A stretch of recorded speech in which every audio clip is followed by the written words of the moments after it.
Well, hello out there, friends and friends. I've got some breakfast in hand.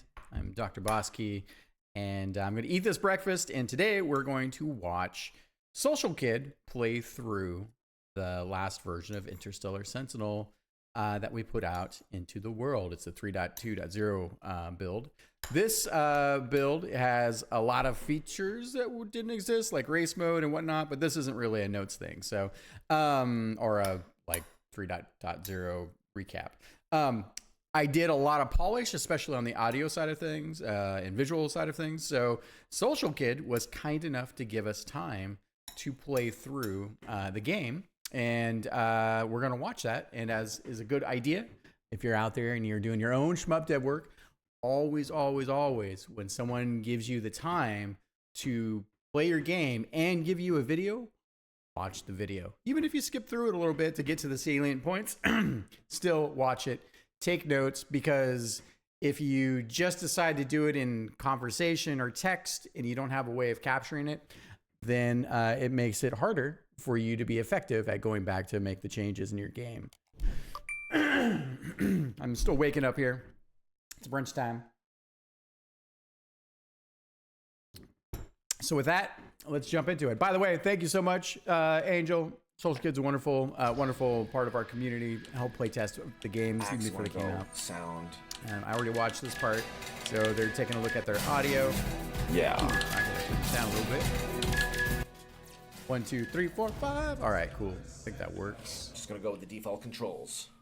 1, 2, 3, 4. Okay, that should be good. I'll turn it up on my side. I forgot the audio balance. Communication dialog to start difficulty selection.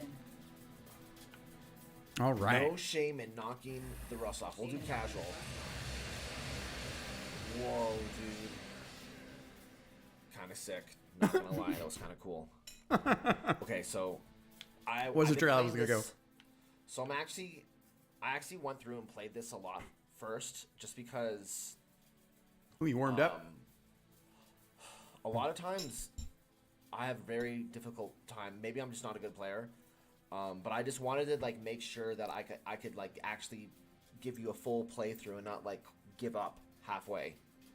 Aw. But I didn't really go past the first level. I was just like remembering what the mechanics. That I didn't want to spoil the fun of you seeing me see the levels for the first time. So I played it just a little bit. Okay. Just to get like familiar, but now we're actually gonna record and do the video. Dude, I appreciate that. If you're wondering why it's taken so long, like I've been playing. So, what he did here is great, because it's been years now since we released the game, and look, I'd say that Angel's probably spent a grand total of about 6 hours at various times and states. I mean, he's played this game back when it was just a ship and not the character. And the game has a lot like that. It asks a lot from players in terms of weapons and things like that. Even I find the same thing, right? I'm playtesting games in the community, and there's like, oh, press this button to accelerate, and I totally forget to press that button as part of the core game loop. So thank you for pre-gaming a little bit. Also, whenever you're doing playtests for developers, it helps if you can set the stage a little bit. What controller did they use? Were they mouse and keyboard? How did they set their settings? Have they played it before? Is this their very first time? Just anything you can think of that would be helpful to help color the experience. What type of shmup gamer are you? Are you a 1cc diehard, Dodonpachi, like in vertical shmup, like the player? Are you horizontal shmup? Are you somewhere in between?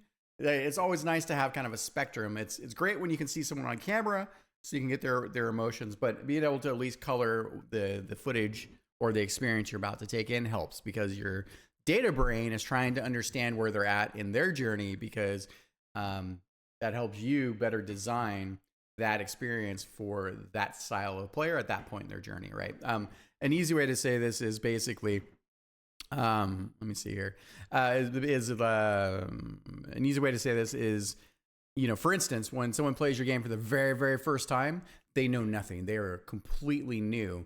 So that is super valuable, because you're only new once playing a game, right? Playing your game. So being able to take that into consideration is huge. I've been playing this game, just not been recording it because I haven't really been progressing. But I think I'm pretty good at this game now. Yeah. Oh, I will say something that I should mention just right off the bat. Okay, the character looks different. I don't know if this is just, I mean, I figured, basically, okay, this is how I'm going to do this video. I'm just going to do it the way how because I'm also a game dev like you. I'm going to do it how I would want someone to feedback my game. And it looks like you did some polish on the character. I don't know if those portals are better or if, like, I have it's some weird optical illusion. Also, the glow on the heart or, like, the soul or, like, the weak point, it seems more clear and better. I don't know.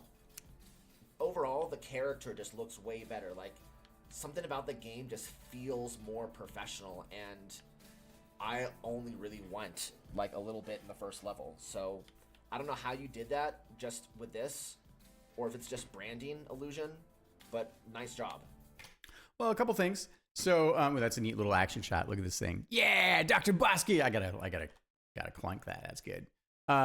So yes, there has been polish on the character. So in this case, also the level select screen wound up getting its own level of polish. So I'm not even sure the last time you played. I think it was quite some time ago. And you know, I think that part of it too, right, is as you are entering these stages of your own game and getting to this level of extra like polish and the visualizations that help tell kind of the narrative. I think that you're also starting to look at the game with those types of development eyes, so you're more sensitive to it, right? Like it's sort of like it's sort of like you know, it's like confirmation bias, right? Like you buy a brand new blue Corvette, and all of a sudden now you're more sensitive to blue Corvettes on the road. So now you see them everywhere, or a Volkswagen Beetle, or whatever it may be, right? So, but you weren't aware of those things or that car type unless you're really interested in wanting to get that car, you know. But when you own it, you have kind of this like confirmation bias that comes with that. There might be a better way to say that, but that's the gist of it.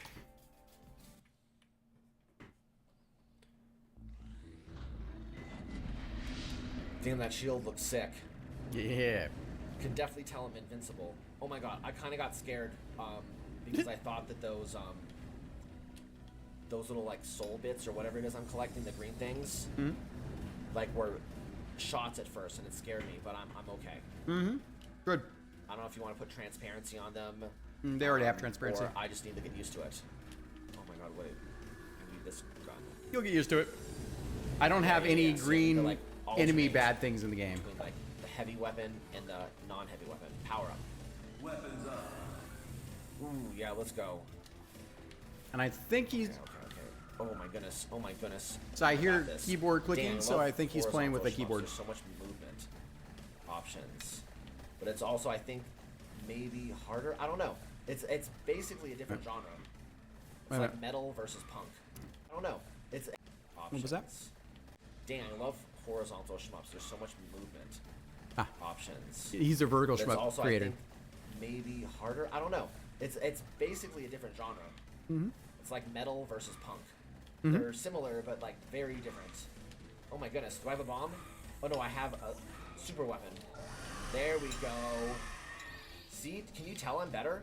I don't know if you can tell I'm better. Maybe I'm actually not better. That was the right answer. Oh my goodness, yes, hell of health. I think I got him though. Did. He's puzzling out the hint right now, see it? I am on casual mode. Wait, what was that?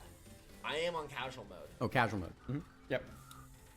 The only thing with... I'm really glad you have difficulties. Oh my goodness. I would play... I think on the last time I would do playthroughs is I did them on the medium difficulty. But... whatever. We're going to do it on casual. The only difference right now in difficulties is... The explosions feel better. I don't know if I can like articulate why. It's because in some cases I wanted to do that. in some cases they're brand new. I mean, it's been a while since I like really paid attention. So the only difference in our game right now with difficulty levels is the amount of lives that you get, which is pretty good. I mean, so you get on casual, you get your 30 lives, and then you have 10 continues. You get 3 lives per continue, so it gives you 60 lives total. And that is almost even with the most ultra casual players. I very rarely see people fail trying to do a regular playthrough. Everyone's at a different level of skill, but that seems to be generous enough, right? Especially with the fact that we have hit points. We're very casual friendly and welcoming to the genre. So, and that's some of our knobs. Now, on the engine side, once we have the variable system, I can go in and like I have dreams of doing straight up hardcore bullet hell versions, same enemy spawns, but like up the amount of bullets or do entirely different bullet patterns or things like that. And I'm looking forward to doing that, but that's we're still a few months off from that being the case. But it feels better. Oh, that glowing spot in the middle of your character is a really good because that's clearly the soul, the hitbox. That's what's you gotta avoid. Mm-hmm. Ooh, this is good. This is a pretty polished freaking game, my dude. Thanks, man. Okay. Still working on it. I can get through here. Oh, the analog controls are so hype. Ah, so he is using analog stick. Because Okay. I can be really precise. Oh, look at that. Well, Found a secret. Especially in this game, because there's no focus mode. So, like, if you want a focus mode, you have to do it yourself. Uh-oh. But that's okay. Oh, I think he was waiting for a super nice. Oh, I was too busy talking. I should be fighting. I was wondering. Yeah, he was nerding out about focus mode slowing you down. I guess now that I know those things are not harmful, they're fine. In the tutorial, I mean, I didn't do the tutorial, but I'm sure you went over those are good. If not, you should definitely make sure people know that those are not bullets.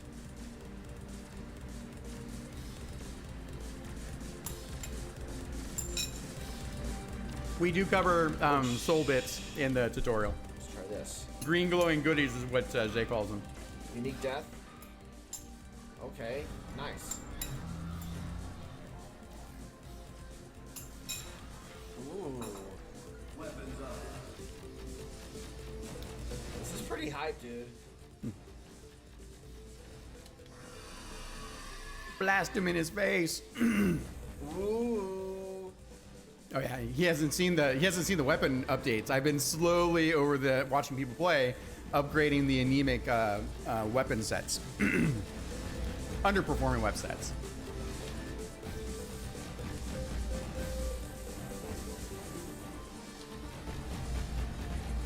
Damn, did you upgrade the soul hitbox sparkle thing?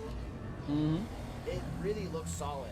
Yeah, that's not in the level select. I thought we'd show the regular art because the blinky glowy bit to show your vulnerability spot is Makes me wonder if I need to build one. is I just it need covers to up the learn art how to the whole do time. better art.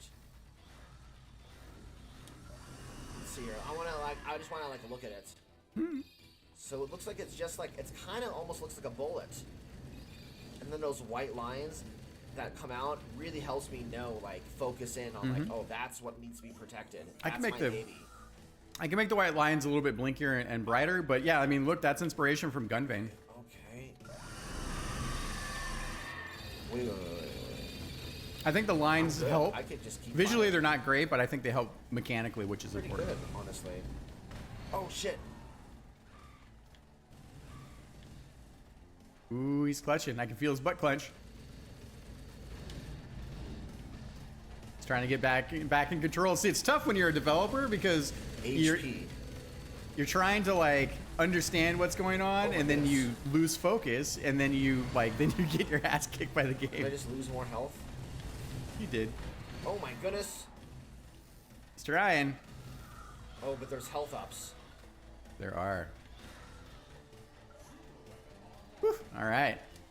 So if he would have gotten that monster trophy, this would have then daisy chained all of the dance. But without the monster trophy, there's little gaps that help kind of naturally reset the game flow. Ooh, that's good. Monster trophy, guys. Okay, the visual clarity seems pretty decent, my guy.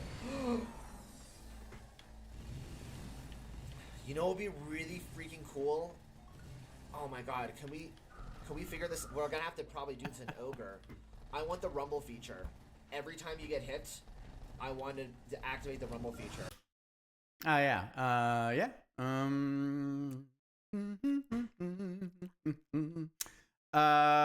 Yeah, here, I'll take a note. Let's see. Take a note. At least for the Xbox and PS PS controllers, PlayStation controllers, on hit rumble.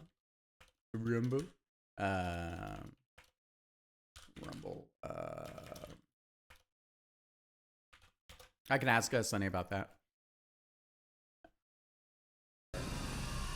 How do we do that?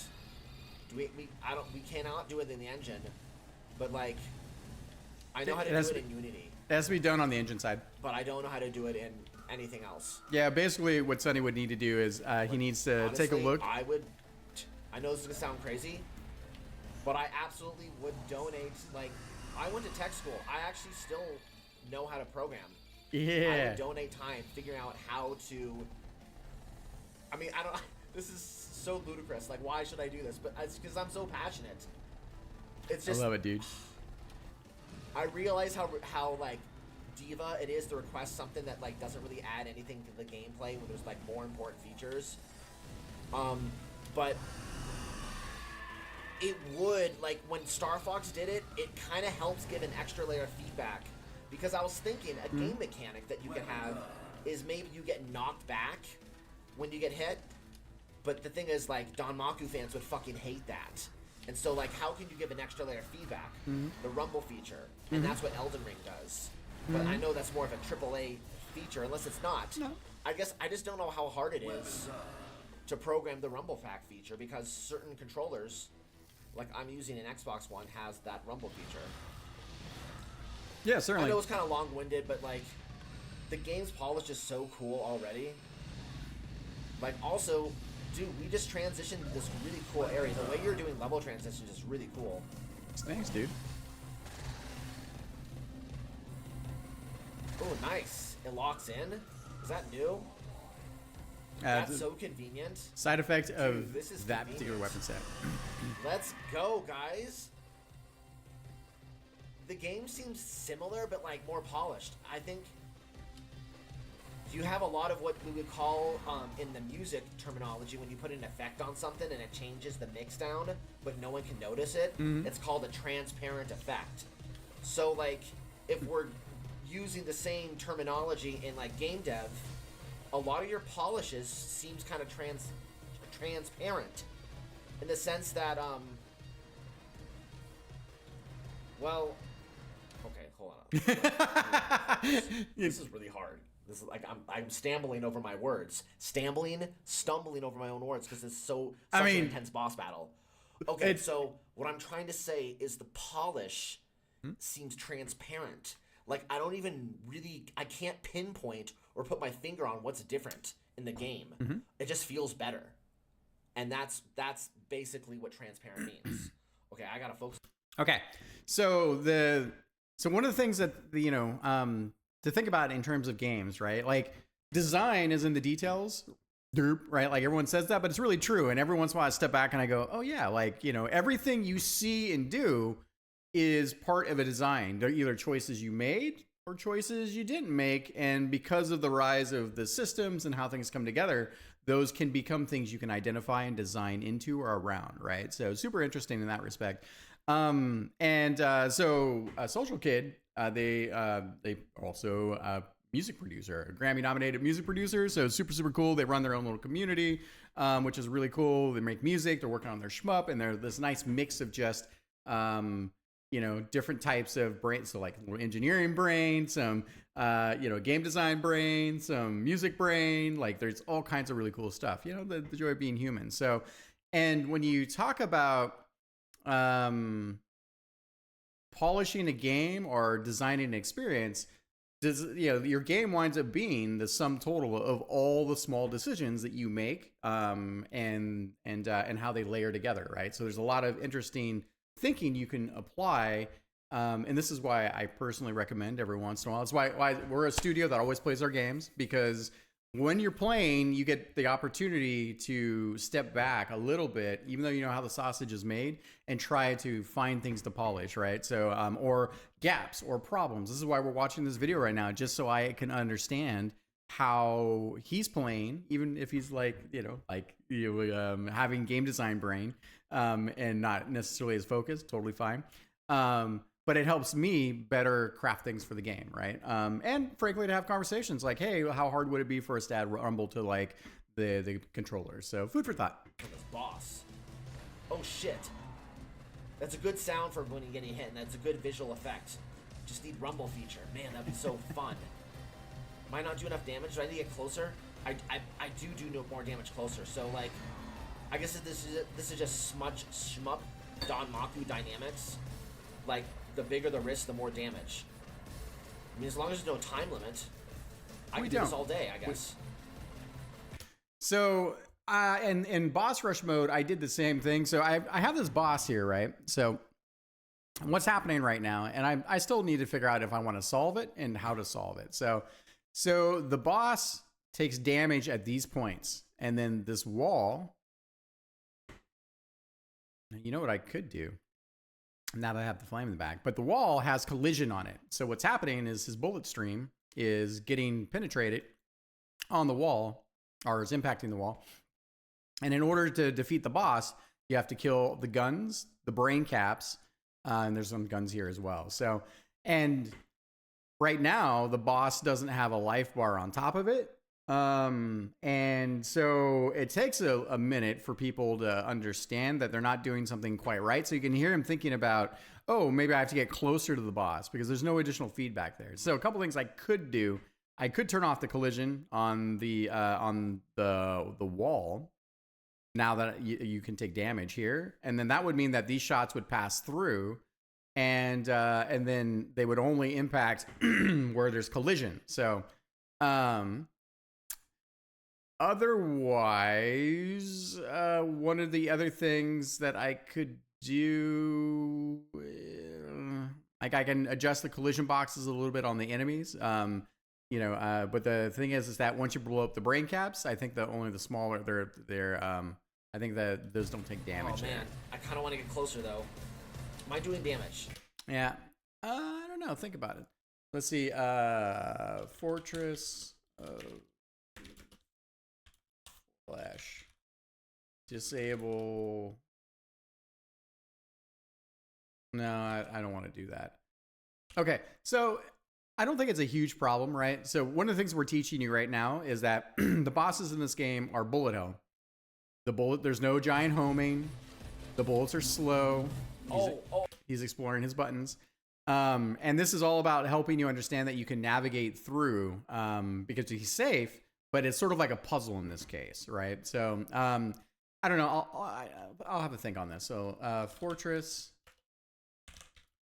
Flesh, add in arrow helper indicators. So for weak spots, if time goes too long. So one of the things that we did in the Nine Hells Boss Rush version of this, because we have one that comes up on the right and one that comes on the left, it's crazy. As I brought up some helpers, like targeting indicator helpers, so I could bring that code over, that script code. I need to fix a bug in there anyways. So, and then that would help also catch the attention of the player as to what they're doing.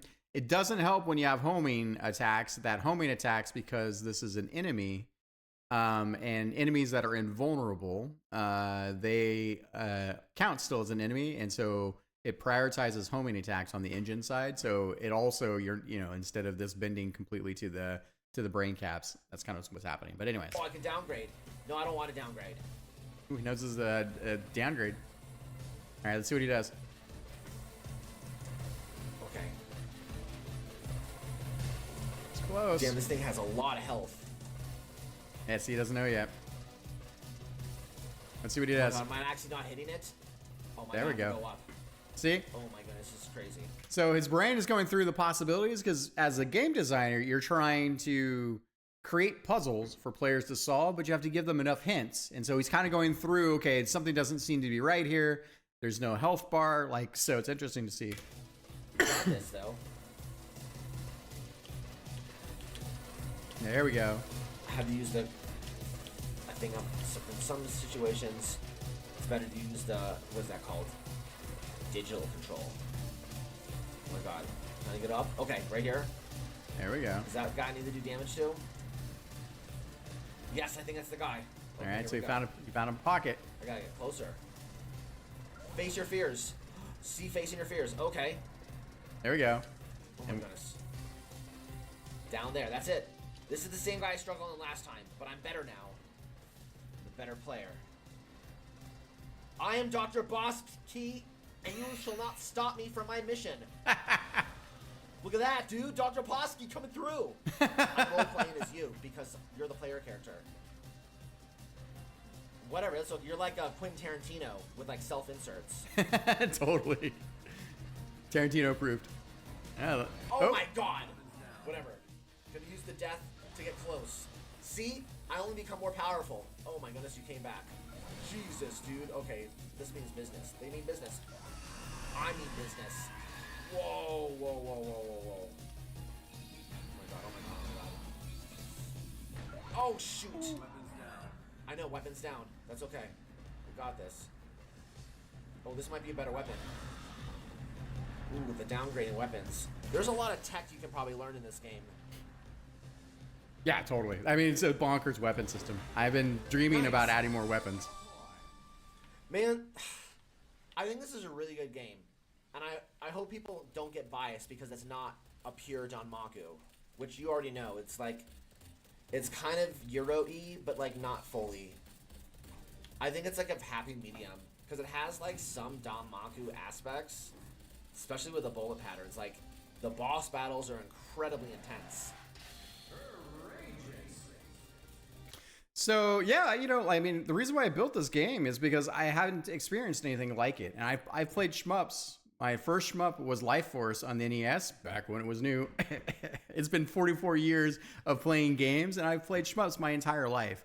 I'm not necessarily as hardcore down the rabbit hole as many other shmup enthusiasts, but look, it's a spectrum, right? And one of the things there's a few axes that I wanted to do with with this game when I started to create it. One is I wanted to capture that Gradius R-Type Life Force like adventure feeling, right? That's why the big widescreen format, right, is it gives you the sense of traveling through a world, and I really like that. I like that way it feels. That's not new, but the second thing is I've never played a game that's taking the risk to have the weapon system be pretty prolific. There's 57 weapons in the game.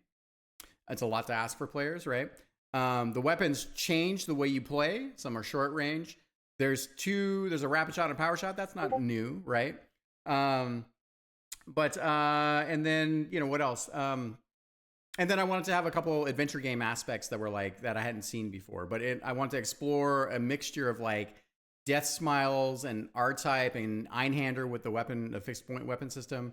Kind of mixed together in this flavor. And I know it's a lot to ask players to learn, but that's part of as you play through, it's got its Gradius 5 length, so it's a little bit longer on that side of things. So it's cool that you're picking up on that. But yeah, it's, you know, like it's not a run-of-the-mill shmup that I've played by anyone else. And look, when you play Angel at Dusk, for instance, in the tutorial, the developer says that, you know, basically every shmup is sort of like the fingerprint of the designer, right? And especially these days when shmups are generally made by just a few people and usually one designer. It's not like you have a team of designers working on a shmup.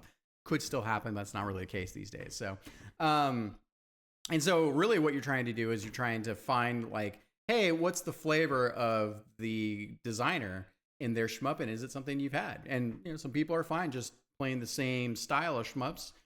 You know, they were like, hey, Cave is at their pinnacle. Don't make something different, just make more cave like shmups, just take that DNA. They're amazing, right? So, but I think I wanted to find this mix. So, but like, damn, this was just the first level. See, that's a crazy fucking long level. This is like AAA shmup design. well, we're still spit shining it.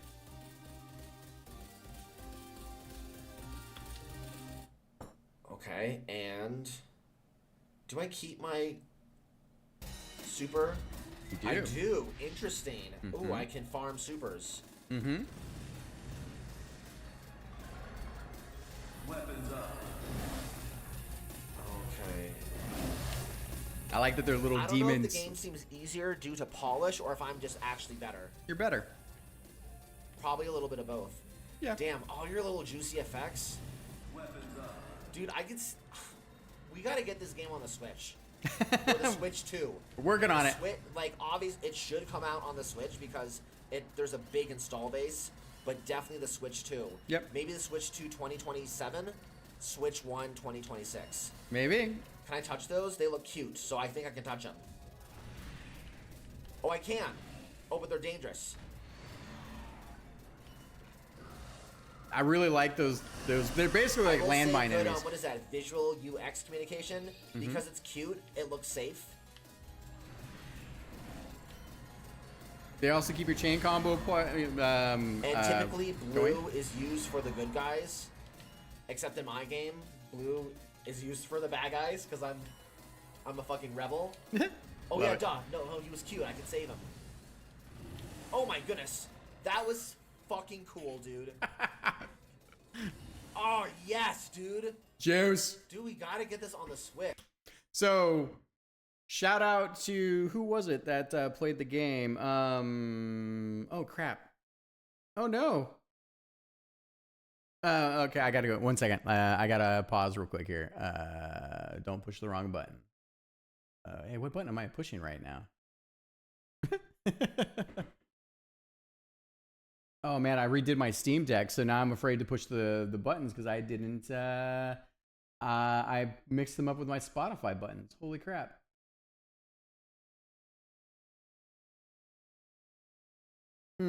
Oh, anyways, we got some. We watched some playtest feedback. I don't know, like 6 months ago, and man, it's gonna bug me. I gotta go look this. I gotta look them up. 1 second. Let me sec.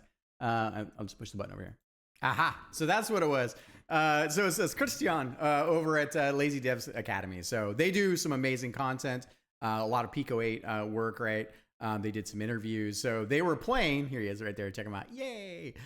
So they were playing a version, like again, 6 months ago, maybe even longer. And they're like, look at this big JPEG that just disappears. And it was like some really weak effects. And I was like, challenge accepted. So I'm glad. See, like, that's the thing, right? It's all about the layers of details. So there are so many people that have come together to spend their time playing the game. At first, I thought I was still on record or on pause for OBS, and you know, a lot of these decisions just by watching people play and their feedback are little gifts. Feedback is a gift, and being able to polish and refine your experience because of that, huge. Okay, that was big shout out to Lazy Devs. Because I don't remember freaking out. Oh yeah, Doug, you're cute. Oh my god, Damaku. Oh my god, that was my fault.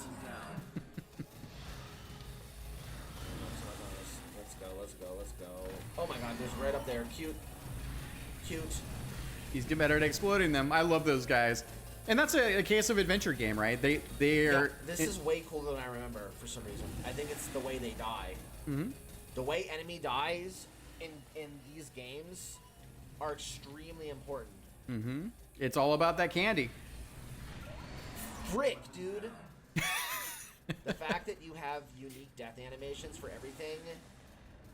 Almost. Like, honestly, this may sound kind of weird, but I might put that as a selling point in the fucking, like... Put it on the tin. The page brief.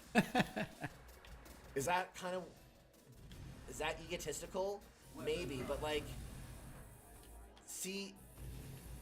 This is an arcade experience. We want to be entertained. And, like, it's all about spectacle.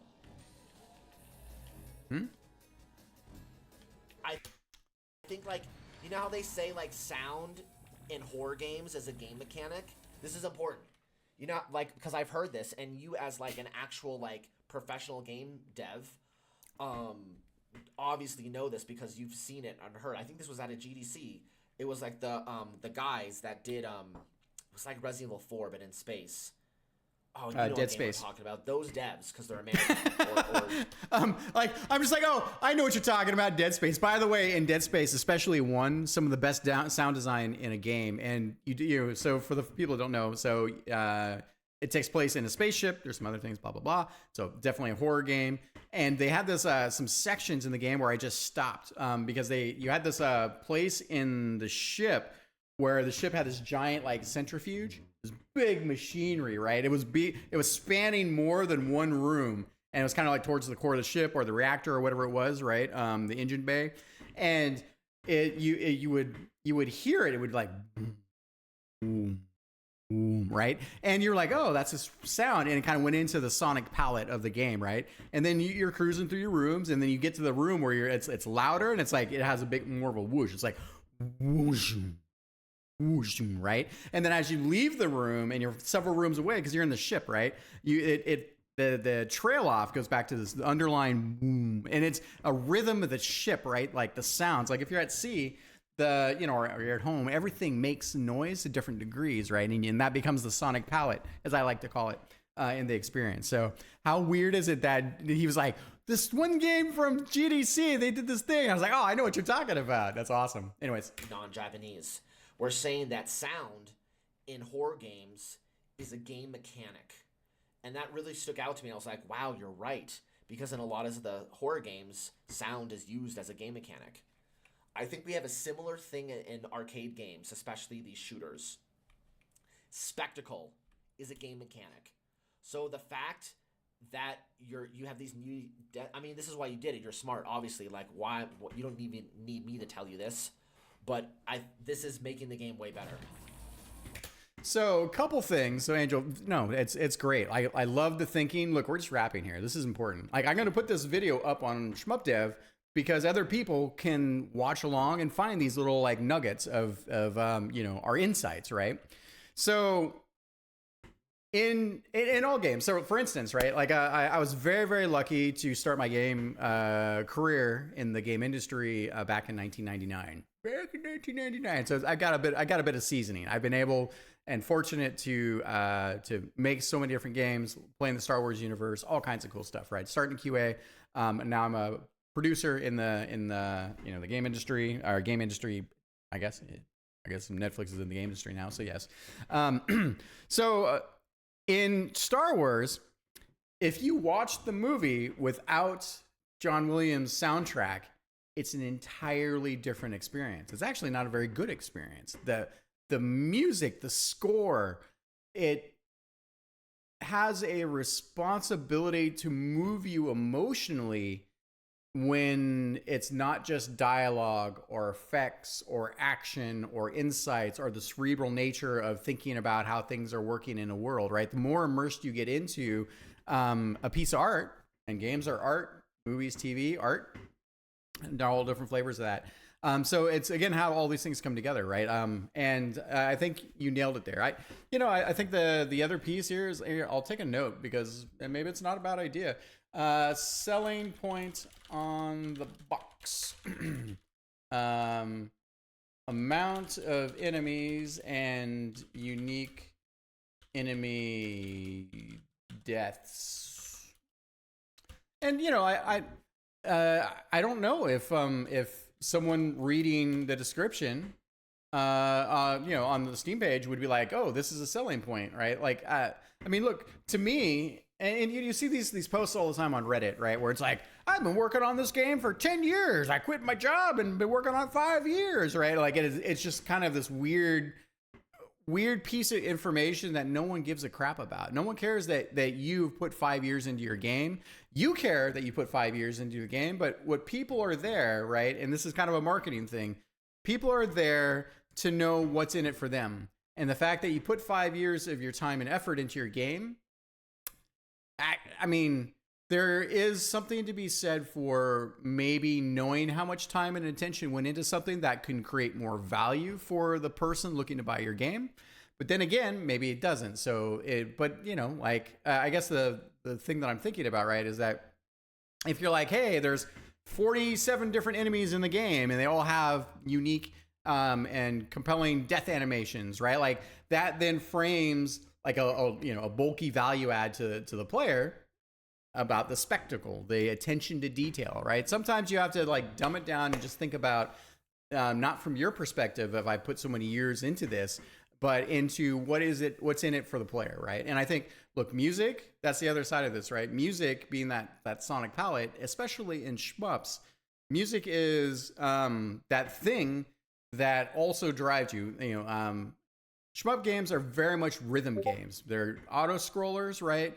And they're always moving, and so that creates this flow with the game. That's why doing things like having a big boss warning that gives you a few seconds of respite and like a big like visual spectacle of like here's the boss, right? And then dropping that big ass boss track and it's just banging, right? Like music drives you and it bridges these senses. And so playing a great shmup is all these things working in tandem, right? Also, look, sometimes one of my favorite things to do if the music isn't as banging as I like, I will just turn off the music in a game and I'll put on like one of my favorite like DJ long mixes, right? So then I have this sonic palette. Like, you know, it's kind of like in Ready Player One, he kind of cited that the old school days, you'd go to the arcade, you got your headphones on with your Walkman, and instead of like listening to the game's sounds and music, you're locking into your music track to help you like form these rhythms for how you can just dial in and focus. Like games have this beautiful thing where they help give you focus, right? They give you the ability to get immersed, and then you get into these flow states. And when you're in the flow state, all of it is working in tandem, and it's popping. That's why as you play shmups and you get better at them, and you're rising to the challenge of performance, there's something about that performance getting you into your flow state, your ability to be plugged in and to be one with the machine and to perform at the highest levels, right?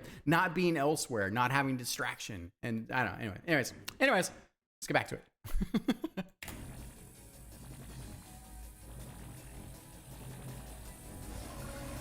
Ooh, nice, dude. Ooh, we dodged that. Nice. Ooh. Uh-oh, I got hit. Oh, he's gonna get out. He gets out. He's Pacifist definitely not. mode? No, I don't want to do that. But that's fine. As a player, I should be allowed to like make different choices. Absolutely. Which is cool. Mm-hmm. Multiple gameplay types. It's like the equivalent of classes in an RPG. Yeah. So the thing with passive modes, it's weighted. You get a with all kinds of positives, right? But it's really stressful. I want the cues. Yeah. Oh shit! I just created a dumb Anku experience though. Yes, you did.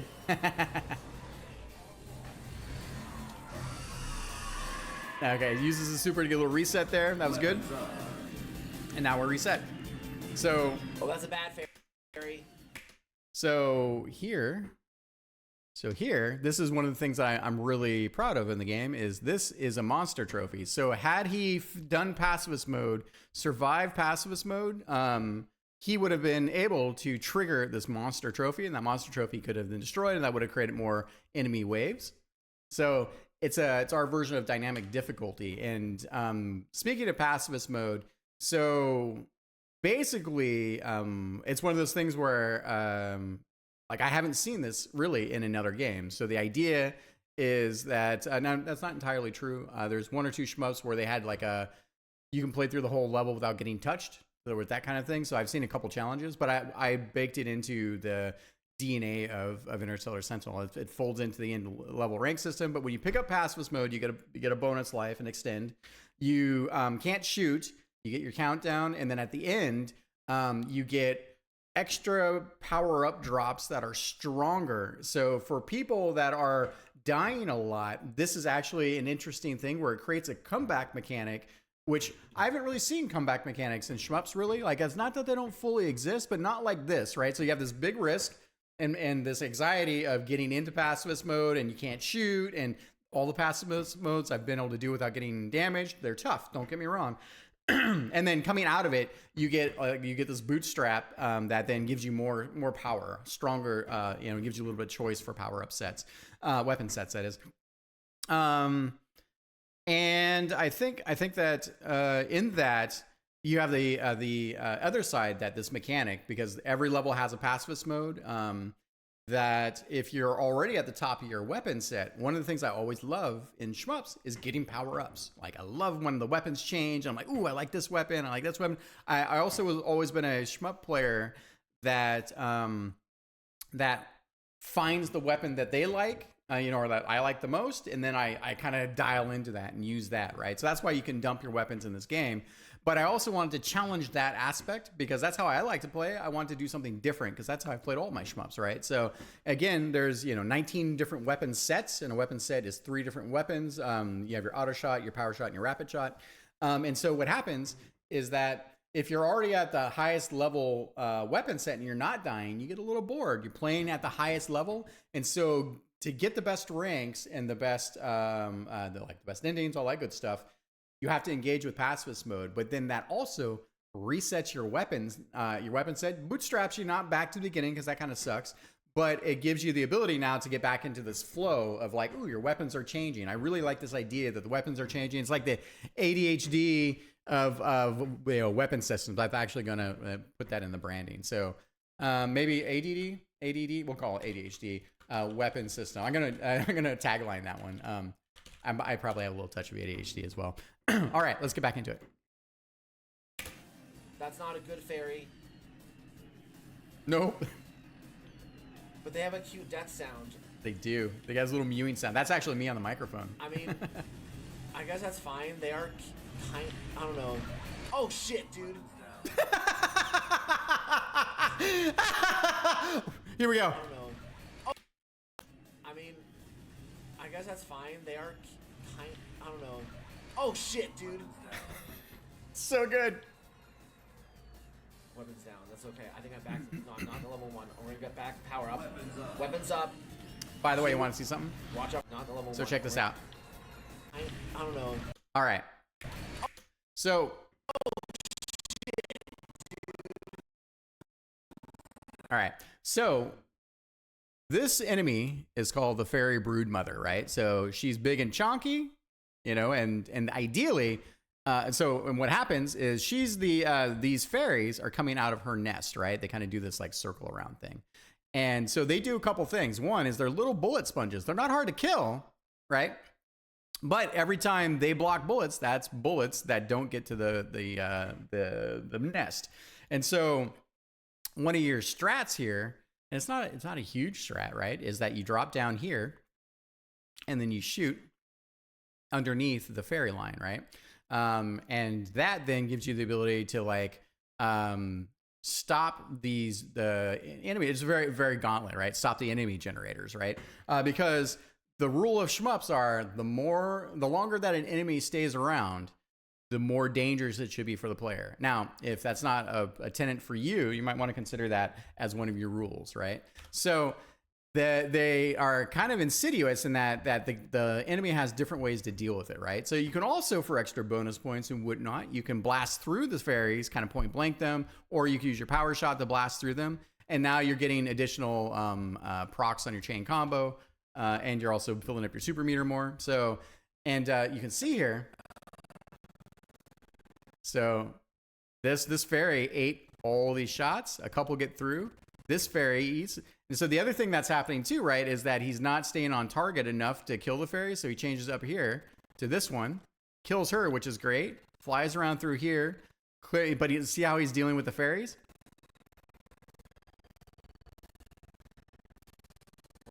And then another fairy and another fairy. So now they've eaten up a lot of his time. Now we're about halfway through the screen scroll, right? So this is becoming more dangerous. It's starting to cut off like his path, because if he stays down here, he's going to take damage. So he's getting forced up here, right? We got this blocker here that he has to fly through with the Lost Soul Wisp.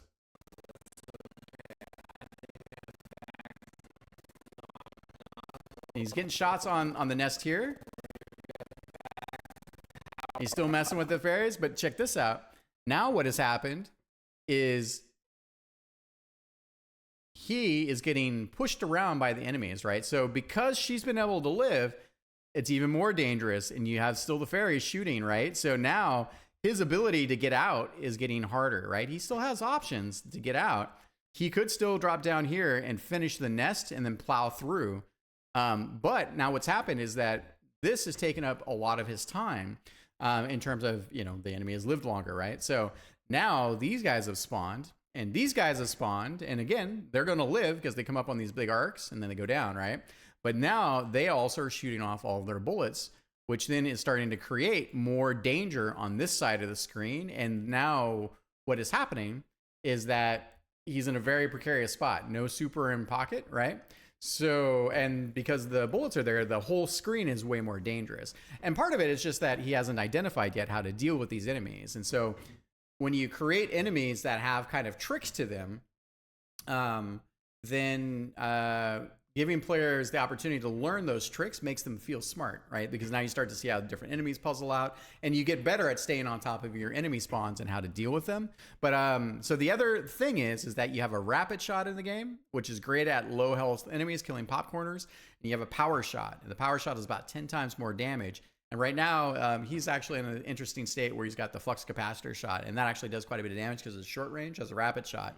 But being able to, the rule of thumb is the chunkier an enemy is, the more you need to use your power shot because it's going to do 10 times more damage. We do flip that script a tiny bit here and there, but that's part of the whole cognitive processing of the underlying design layers working together. All right, let's see what happens. Weapons up. Cute. Watch out. So check this out. Oh, he does make it through. Oh, he did get her. Ooh, Loki's power up. Weapons up. Let's go. Oh my god, I got hit. I'm hit. Damaku experience. Let's go. Oh, good super. Yeah. And now he's reset. That super helped them reset a little bit. This is pretty high, dude. What is going on here? Weapons up. Dude, I'm like a god. Okay, statue girl. I'm like a god. Statue boy. You want players to feel powerful. Is that a girl? Oh, that's definitely... Our friend over at Pixel Pilots, Felipe, nice guy, by the way. Love the channel. Shout outs to Pixel Pilots. If you're not following them, they do a monthly roundup of like all the shmup news. It's so good. They said to me, because they've played my game quite a bit too, and they're like, hey, one of the things that you do really, really well is you make the player feel powerful. Like you have big, powerful weapons. You have things that are that make you feel strong. And when Social Kid here is like, oh, I'm a god, right? Like part of it is that he changed his weapon sets, he made it through, he survived, and he's feeling the strength of the different weapons and systems working together, right? All right, here we go. A femme presenting statue. Wait, what was that? Or statue boy. Oh, is that a girl? Oh, that's definitely a femme presenting statue. Yeah, it's our metrosexual. It's a vampire. Do demons have genders? Yeah, they can. If they're fallen angels, according to like, I don't know what it is, they're like genderless. But I guess if they fall, they take on human features. They can. I don't know what the lore of this game is. In this case, they're it's just like Lovecraft. This got some of the elements. We do have a whole art book that kind of peels back some of the narrative. My friend I'm 40 years old, and I just learned about Lovecraft stuff. It's way like some of the Lovecraft demons, like. Dude, you're in for a treat. The cosmic horror that Lovecraft manages to generate. Oh, there's a reason why he's influenced so much art and culture, movies, animation, books. Like, so good. That's a great journey. So definitely should let me know what you're reading. I also, just a little thing is, I, as a little side project, I do some audiobook stuff. So I've been slowly making small Lovecraft, because it's in public domain now, audiobooks. So, and that's been fun. If you remind me, I'll send you a link. All right, here we go. Make the Christian demons seem like nice. I'd rather deal with the Yahweh or he's supposedly the good guy. I mean, he seems really mad. some of these Eldritch beings that my homies been telling me about, like Astaroth or whatever, they like dream up the whole universe. Absolutely crazy. And I think this has like Eldritch vibes. So when you're sharing and talking, like it's like it's what I call, it's like you can text and drive, right? Lots of people do it. I've done it. We've all done it. Every time you text and you drive, whenever you take your eyes off the road, even if it's just for a second, there's an opportunity for something unexpected to happen, right? Sure, you could be very good at it, but there's always a tiny chance, right? And this isn't a PSA. But the reason why I reflect on that is because right now what Angel's doing is he is nerding out on like Lovecraft. He's thinking about the characters. We're talking about angels and demons, thinking about backstory. So his focus is fractured, right? And some people are very good at talking and playing. I am somewhere in between. As a Twitch streamer for a long time, it's a skill. But I know that when I'm somewhere else in my mind, even though I'm playing, I am not fully in my flow state, right? And there's nothing wrong with that. And this is not a dig on Angel. So one of the things that's interesting here, right, is check this out. So he's been using the rapid shot. So the Batteris, the demon, the vampire general here, is basically has these bat bullets, and these bat bullets eat all of these shots. But it's super chill, right? Like for the most part, that's fine. So you can see that he's been doing these oscillations where like he's been able to either shoot through a bunch of the bullets, and he would come down here and then kind of get a few shots on the bottom of Batteris, or up here on the wing where he blew off the wing. And then with the rapid shot, he's like, oh, well, this isn't working quite as well as I thought. Let me just try the other button, which is the power shot, which is the phaser, right? And notice that the phaser now, check this out. It just deletes all these bat bullets. And now, again, it was a little bit of a puzzle, right? Like a dexterity puzzle. And then he's in here, and he's going to rip the rest of the boss with the phaser. So it's like just Eldritch vibes. But you also have some like Christian mythology too. I'm a huge D&D nerd. I've been playing Dungeons & Dragons forever. I don't play so much these days. Or I'm playing through things like Baldur's Gate with the buds, things like that. The latest Baldur's Gate, that is. Also played the other ones. But I also really enjoyed the monster manuals, and like I just stuffed my head full of stuff. And one of the things that's beautiful about D&D with their monster manuals is they basically collected all as much mythos as they possibly could. And then they also created original content. So it was kind of this neat roll up of all of this mythos. And so I am a byproduct of a lifetime of playing video games and Japanese culture and like animation and cartoons and like all of that stuff. So my game is a love letter to things that inspire me and the way that I built my world, both from a game master perspective and a storytelling perspective and how everything works. There's a reason for all of it. Sometimes the reason is like, it's the sorry, Mario, the prince is in another castle. That's fine. Like I like gameplay first, but I'm glad you're picking up on it. It's like the demonic multiverse. Oh, that is Don Maku as fuck. Okay, we got this though. Picks up his health. Okay. Here we go. Now, what we've done is we've stacked together the enemies to layered in attacks. Not bad. All right. Here comes dinner, Bus. Oh, is this the king? Oh, I don't know what that is. So I had a dream. About these giant swords before I went to bed. I was like, that oh. like a laser guide? This is a great That's like my program. HUD telling me, this is the danger zone, get out. Mm-hmm. Exactly. You used a super there. You're gonna try to charm me? I don't think so. Oh shit, dude. Dude, this is extremely freaking Don Maku right now. Did I just beat you? Level 2. That was pretty sick. Weapons up, let's go. Okay, not bad.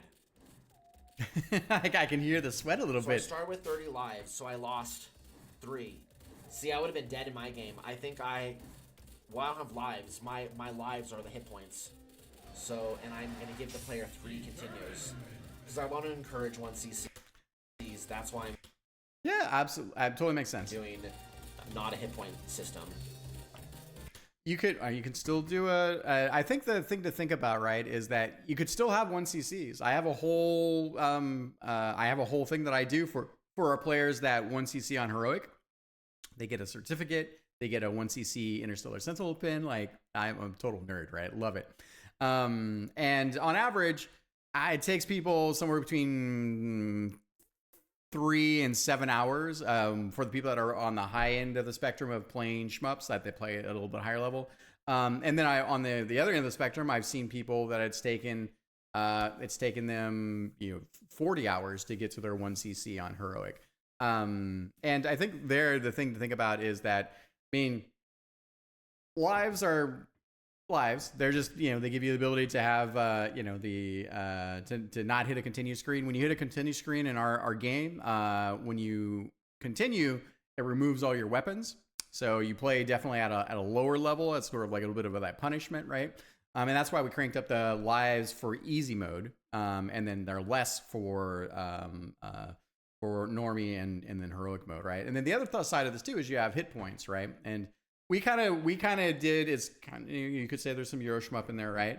But we basically went and did this thing where, like, look, if I want to make the game hard, 1 hit point, 1 life, no problem. That's such an easy dial. Once I have the scripting, it's such an easy dial to turn. But then that means that what the player winds up experiencing is they experience a lot of death loops, right? They're death loops, continues, and every time you run out of continues, that's it, right? 10 continues is what you get. But I could remove continues. And then now for all the time you invested, which were about, 12, 14 minutes or so. I mean, technically it's 24 minutes on the video. So, but you were messing around on the front end, that's a lot of time to remove from the player. I always say that one of my design principles is that never waste the player's time, right? Like, when you decide to, like, for instance, even in the Soul series, every once in a while you had like a checkpoint where you had to run through a forest, get through the mushroom guys, like dodge a bunch of any dudes to get to the gate to fight the Cerberus style like fox demon enemy, and that 5 minutes it took just to get to the boss fight. Oh man, that's not great design. Like, that's classic design. Because if you have no risk, there's the joy of the reward is less. You have to earn it to some degree, right? So, and by having a mixture of hit points, so you're not having death resets, which also then are keeping your weapon sets downgrading faster. It kind of helped me find this balance for, again, shmup design is sort of like the arms race, right? Like, shmups came out, and arcade games were all games back in the day were hard, like, for the most part, right? All the great games were really hard. Arcade games are hard because they were they're also designed to move people off the cabinet and to help you, like, chase your skill and to get more quarters in the machine, right? Like, that was definitely a goal of that as well, but they had to be fair. If someone couldn't do it without feeding the machine quarters, the game sucked. It was not a great design game. So we adjusted our knobs to welcome players new to the genre. So some people, this game is crazy hard because they're at the very beginning of their journey. And I was really sensitive to that. I play tested with lots of streamer friends. I play tested with family, anyone I could play test with, right? And while I play at a higher level, I recognize that the thousands of hours that I put in the game, and I still have my own skill gaps, right? That necessarily doesn't mean it's fun for everyone. Making a brutally hard Super Mario Maker asshole precision platform timing and timer experience, or precision platforming with absolutely precise timing, it's actually easier to do that than to make an experience that is multi-layered and that draws players deeper into the experience, right? So I've had people play the game 140 hours and finally see everything the game has to offer. All them hidden mini bosses, the final ending, all the good stuff, right? So food for thought when you're thinking about your own designs. These are all levers that we have. and you're trying to meet players at different places. So how do you do that? And there's some interesting things. Boghod does some really great insights and some good thinking pieces, and did a really great tutorial series. There's some of the purists of the and that's part of what I was talking about is the arms race of shmups, right? Players got better and they wanted more.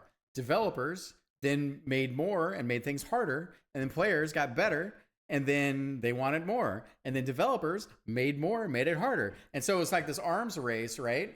Where because the genre is 30 plus years old, really at this point, it has become incredibly hard in a lot of ways, alienating. Now, this isn't everything. This isn't all shmups, right? That's a spectrum. But that's part of the reason why we're here. And, it's like here as in where we're at in the state of the shmup genre, right? Which is it's very niche at this point. A lot of younger gamers, this isn't their experience. They don't like auto scrollers, right? They don't want to be immersed in the type of gameplay that a shmup is, or they're like, oh, that's antiquated arcade gameplay, that's not for us, right? There's a whole spectrum. Part of our responsibility as game designers is to create experiences that attract new players, and you want to take care of and be kind to your existing player base and understand. You should know your fundamentals, right? But if we don't do that, we don't have any chance to revive or revitalize, the genre. And it's really, really important. And it's now basically a hobbyist genre. And this is how we help each other out. So it's important to think about these when you do your own designs, right? When I say someone had spent 140 hours in my game to get to the highest level, I have zero death my entire game. And it took me a long time to do that.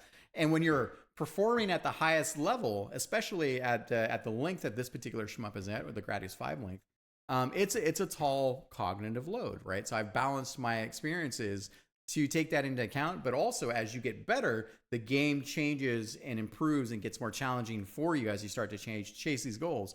But instead of me putting hardcore gates, 1 hit point, no continues, right? Like at the outset, then I think it's more welcoming to players, right? It's reduced, frustration, and I will go back to my normie and heroic difficult modes, and I will start to retune some of those things to be more hardcore. I could again turn to 1 hit point, 1 life, like that could be the thing. But it's all, but that doesn't necessarily mean that people are going to want to engage at that level and have as much fun as I would have when it's super tense. When this game is cooking and you're like sweating bullets and you're playing the health game, where you're like, oh, I'm down to 1 hit point, and you see a health point power up and you're like, okay, if I just keep doing these and not taking damage, I can kind of get a little bit more buffers, so I'm not dropping my my weapons on death, etc., etc. The whole thing works as this really cool flywheel of human experience, and that's really what design is. Anyways, I'll get off my soapbox. Here we go. I gotta say, as someone that kind of honestly, I like Euro shmups. I know that's a very taboo thing to say, but having hit points is kind of fun sometimes because you get to try more. It's more accessible. But I understand the argument for just having 1 hit kill. I mean, look, 1 hit kills are elegant, very Asian, Japanese, Eastern shmup design, right? And there's some that have hit points and shields and things like that. Don't get me wrong. And there's something pure about knowing that if you only have a bomb and 1 hit point, you have a reassurance in the back of your mind to some degree that the game has been, the game is not being cheap, right? Like anytime you have in a shmup, one of my cardinal rules is if you can't do it without taking a hit, then it's a shitty design. Because it gets messy, the design layers become muddy, right? Take Signy. I played through co-op with my bud, and Signy's got a lot of issues. One of their core fundamental issues is they've got a little bit of it's not quite full on inertia, but there's not precise control for the ship. And so what happens is that now that you don't have exactly precise control for the ship, they don't take advantage of good analog curves on top of it. So then they give you kind of bullet hell elements, and then they expect you to try to dodge through these, but guess what? You can't because you don't have precise control. So then what do? They're like, oh, well, let's add a shield system. So now part of the core gameplay is just to tank some of the bullets.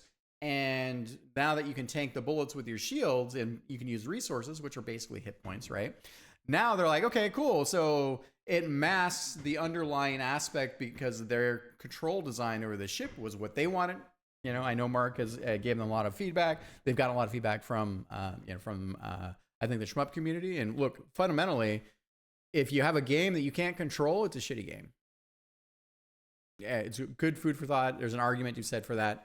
You know, I think it's one of the pages from my game design rule book, right? Games are about interactivity and control. Yeah, they can be about other things too. You can have walking simulator, sure, right? Like you can always argue those things, but fundamentally, if you don't have the ability to exercise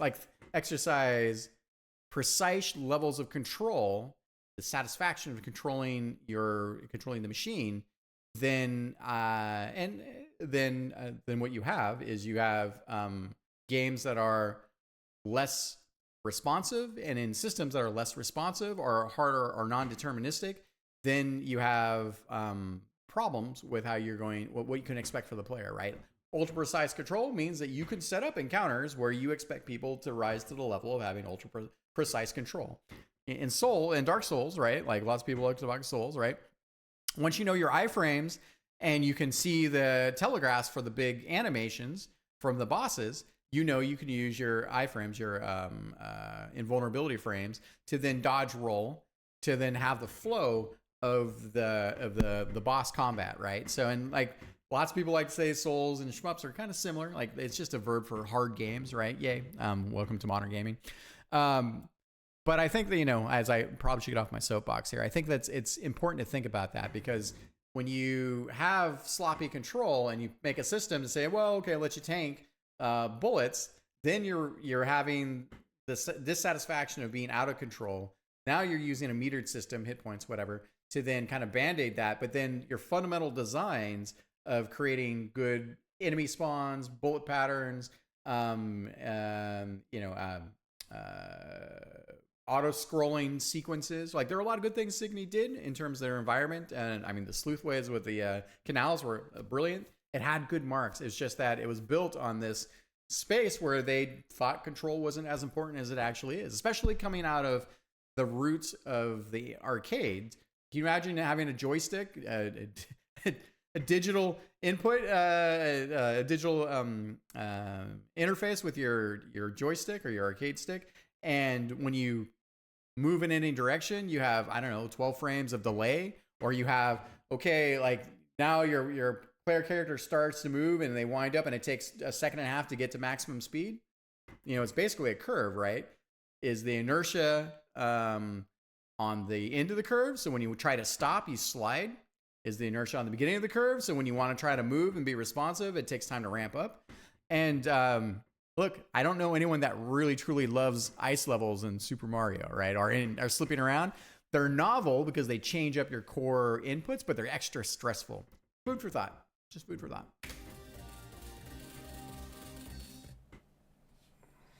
All right, I gotta stop yapping so much. I'm gonna run out of coffee. I might have to take a coffee break here.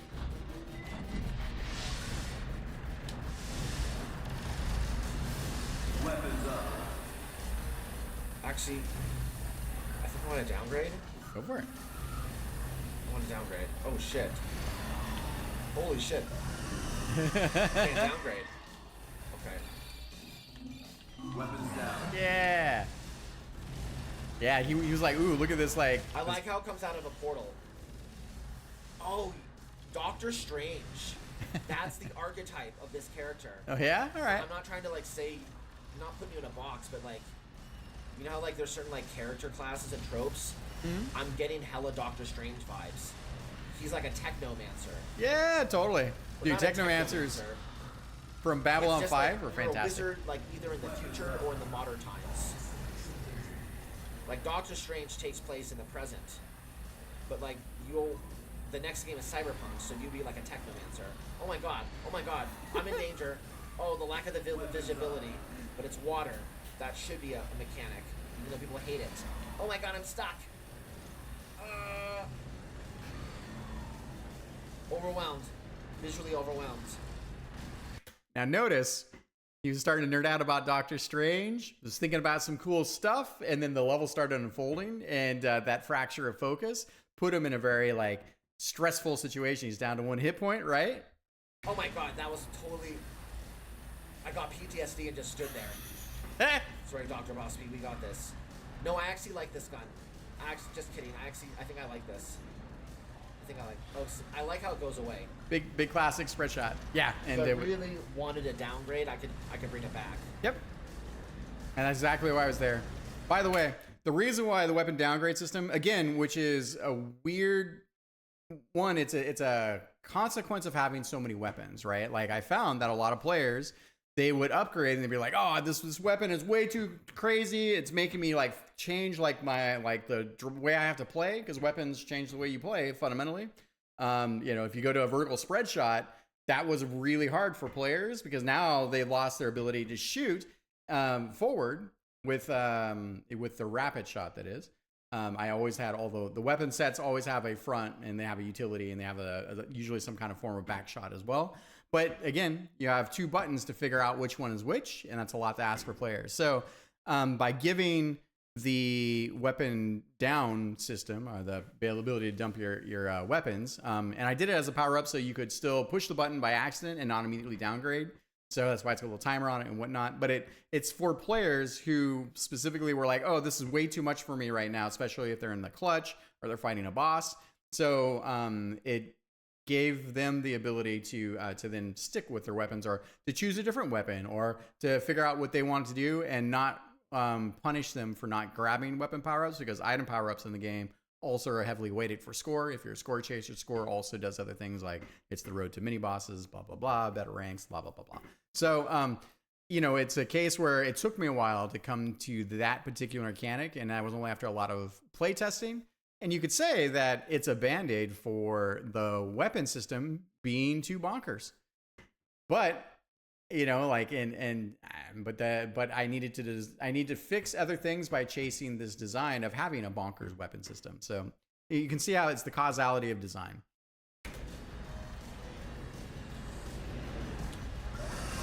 Yeah, he's like, I don't know about this. You guys get out of here.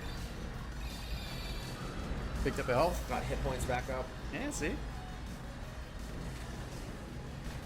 Ooh. Oh my goodness. He clonks into the top.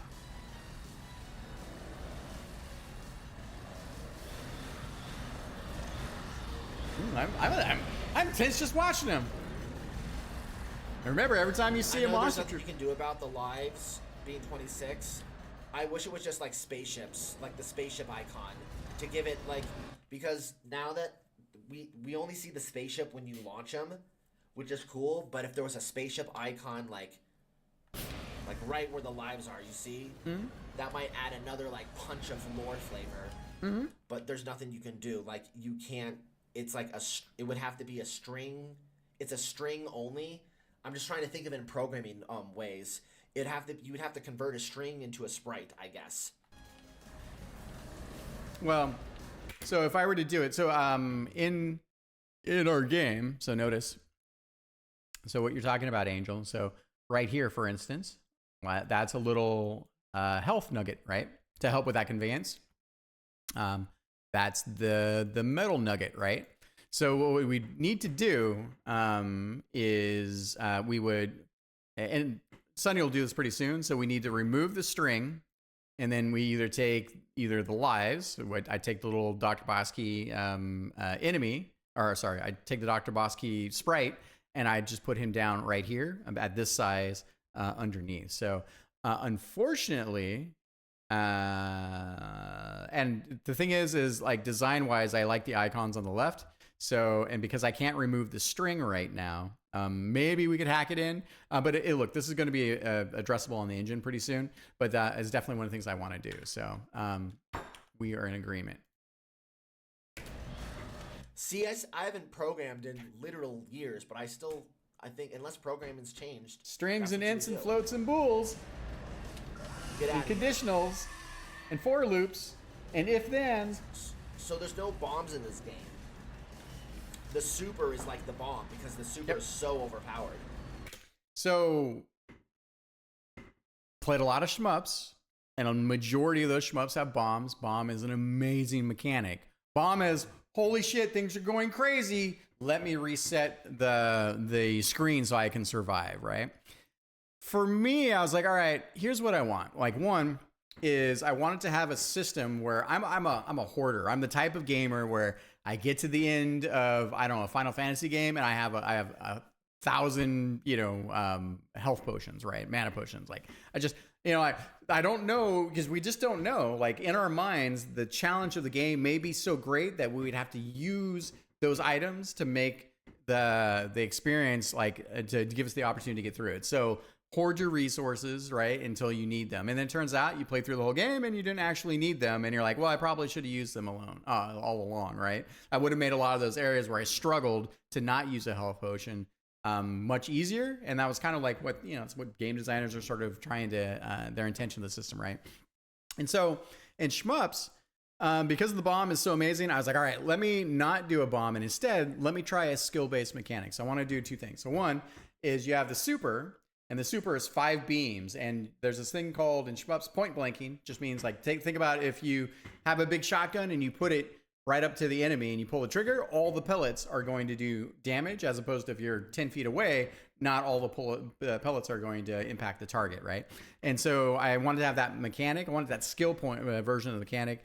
The super cancels bullets. It makes you invulnerable. All the things that a bomb does. But I also made it to where everything that you're doing as you're killing more enemies and you have your power-ups also are filling up your super meter. And so I wanted the super meter to be something you use more often, and you could even daisy chain super meter. So I forewent, forgone. I decided not to go with a bomb mechanic. I could add a bomb to this game, but in favor of having this like skill-based super that does a lot of what the bomb does, but keeps you anchored in the game. And it doesn't necessarily guarantee that like super is going to destroy every enemy, but for some of the high health pool enemies, it will, but based on your skill of how you engage. But then the other big thing is that when you pull a super, every line of bullets that the super goes through, or every beam of damage that goes through an enemy generates soul bits, these green bits. And so every bullet, when you pull a super, that when you use your super, it bullet cancels, meaning it removes the bullet, and then it creates soul bits as well out of those. And that all feeds back into your super. So you start by using supers defensively. I start by trying to, like, if you have a super gauge and you're not using, then it's a resource that's going to waste. So it encourages you to be more aggressive. And, it's one of the things I love about Einhander is if you found the right weapon against the right combination of boss in the right vulnerability spot, you took these bosses you would fight down from like 2 minutes to like 30 seconds or less sometimes. And I really love that. Like, like as you figure out new skillful tricks, daisy chaining supers, big bullet cancels, things like that it allows you to create different types of momentum. So it was something really important. A lot of thinking went into that. Again, scratching the itch of things that I haven't quite experienced in games that I really wanted to, like I got tired of waiting for people to try to build it, so I built it myself, right? I think your super is stronger than mine. Ooh, that was nice, dude. Got deleted. Oh, that's a specific power set. It took me to. I don't think I might. It's I kind of like that. oh shit. Here we go. Let's see here. Let's get the thing. Oh, no, we can't. Wait, can I pass through? I don't think I can pass through solid material. You cannot. I mean, you can, but you're gonna take damage. Ooh. Oh. Oh shit, he's in a scary spot. Okay, now he's trying to get reset. Okay, 2 hit points in the bank. Basically, everything hurts me. Nice, good dodge. 10 seconds.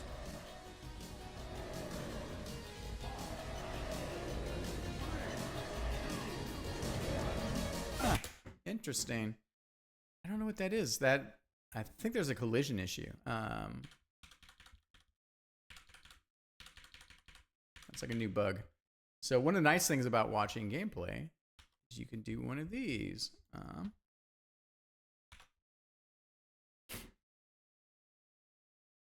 Can I do that? Do one of these. There we go. Level 3. Soul Blight Reaper. Bullets are being blocked. I'm not sure why, but you can do one of these where you just Trello's great. Trello's free, by the way. Highly recommend it. I've been using it for a long time. I've built many games and game projects with this.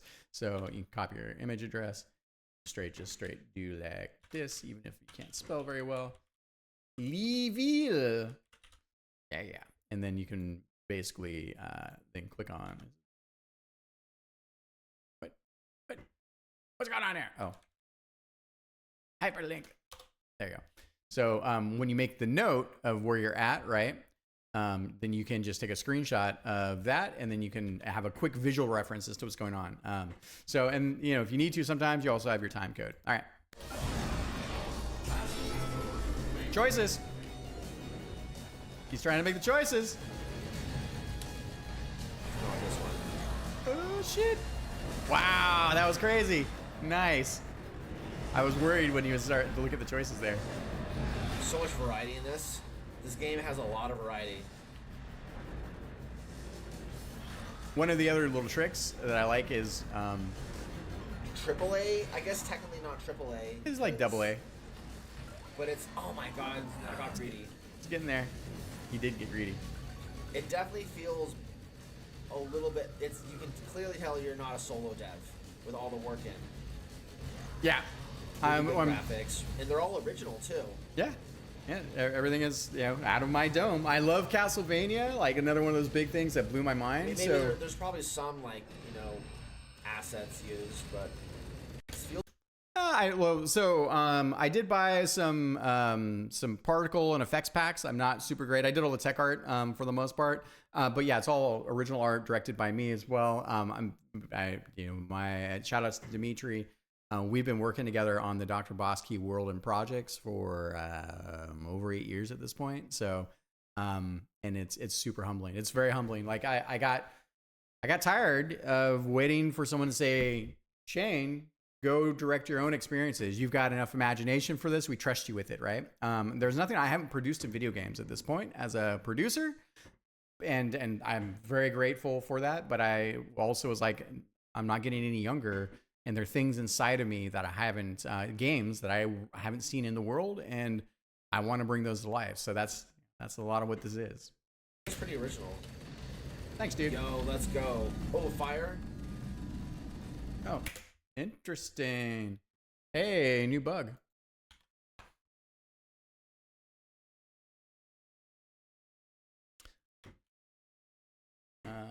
Level 3. Scars in bullets.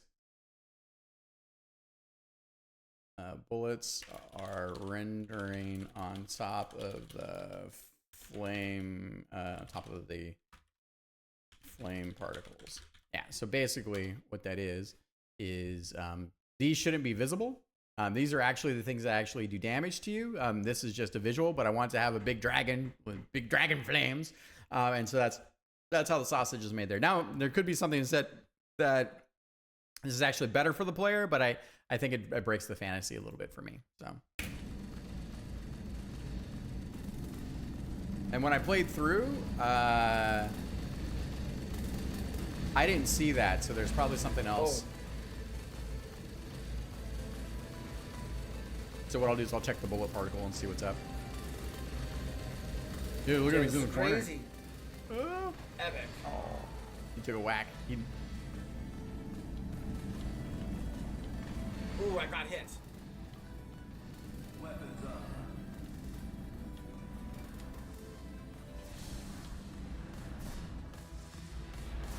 Love this track.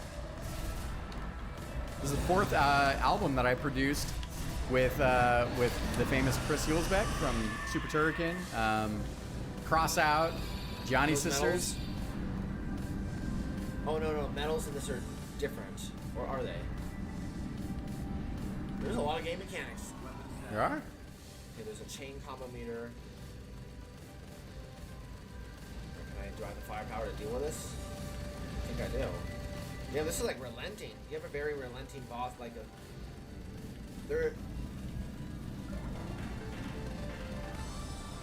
There's a lot of shit going on in the boss fights. Boss fights are one of my favorite things of Very in intense games. boss fights, I will say. I really like it. It reminds me of Elden Ring, so that's a good thing. I think the bosses are definitely the highlight of this game. Well, I am Dr. Bosky, so boss is Dude, I the can't middle believe part of you the word. fucking The name. programmed this whole... Wait, what was that? I don't even program this. Dude, I can't believe you fucking programmed this whole... Oh, the end rank system. I don't even want to look at what your level looks like for this. Yeah, it's a little nutty. I can't. It's basically a It's glorified very impressive. it It feels very like a game. Oh, Switchboard. that's this. This is a very like console experience, but it's Yeah. like arcane vibes. Yep, I played more. Dude, this background is so cool. Thanks, dude. If this came out in like if this game, I don't know if these graphics were not possible then, but like came out like 1999 on the Super Nintendo or the PlayStation, I guess. This could have come out on the PlayStation. It would have been so fucking cool. It would have been lower resolution, but yeah, man, thanks. And you know, this is unpaid gassing up or glazing up as they say it now, but Wait, the wedding up? if someone unpaid gassing up or glazing up as they say it now, but Glazing up. That's what the kids say these days. All if right. someone brings it up like at like your game up at that arcade convention, Shmup Slam 7. Mm-hmm. I'm gonna tell people like, oh yeah, this is a really good underrated shmup. Oh, thanks, dude. I'm getting Don Maku'd. Oh my god. My enemies are down there. I need the focus. Oh, I can go down. Oh my goodness. Yep. I was talking too much. Yep. Wow, dude. That must have been the suboptimal weapon. Okay, where's my... I need to really... These guys are no joke. Ooh, I love their death sound, though. Yeah, they're crunchy. Oh my goodness, dude.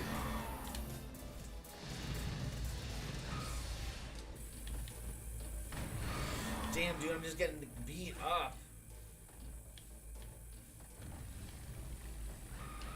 It's intense watching him.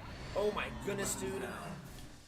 So he's sadly, so there's this thing. So here, I have got this kind of like hey, let me see here. Is it one? Is this hello? Hello. Whoa. 2, 3, 4. I think I broke it. I broke my highlighter. Let me see here. Let me just quit this PP ink and then try it again. Oh, I just got it on button. There we go. Hello. Come on, do it. There we go. All right. I probably pushed a button that made it black. But basically what I have here is I have this purple smoke, and the smoke here, it covers up a little bit of these guys coming out of the dark wellspring, but also it's meant to show that it's dangerous. You know, one of the things I could do for conveyance here is let's see here, level 4, add in a warning sign for the smoke danger. Maybe that'll help players understand that they can take damage when they come down in here. Oh That's what happened dude. if I don't. It's a good thing I have all these lives. Okay. See, like these orbs change the way you think about targeting enemies. No, I'm not gonna do passives. No, I want firepower. Part of my defense is like shooting these things before they can become super dangerous. Oh my goodness. Dude, the edges are dangerous. They're spawning from the edges. I mean, I guess where else are they gonna spawn? I like that we did this arena. We had made this set and this as part of our animation long before there was a game, because we were just telling stories. This is the origin story. This is where Gondas was born. He was good position right here. He was summoned and infused like but basically creating portals to the demonic realm, and then using some like geomancer like rock shifting. So he's kind of made of rock and demon soul essence. Whoa, look at him go. I somehow got my enemy. Who am I shooting? All right, nice. Uses the super to clear, which is good. I reduced a lot of bullets on screen. Nice. Here we go. Oh, it's this guy?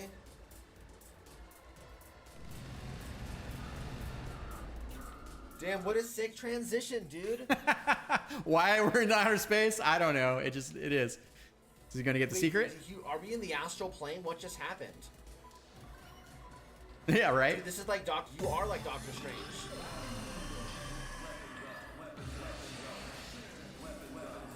Yeah, that's what happens when you find secrets.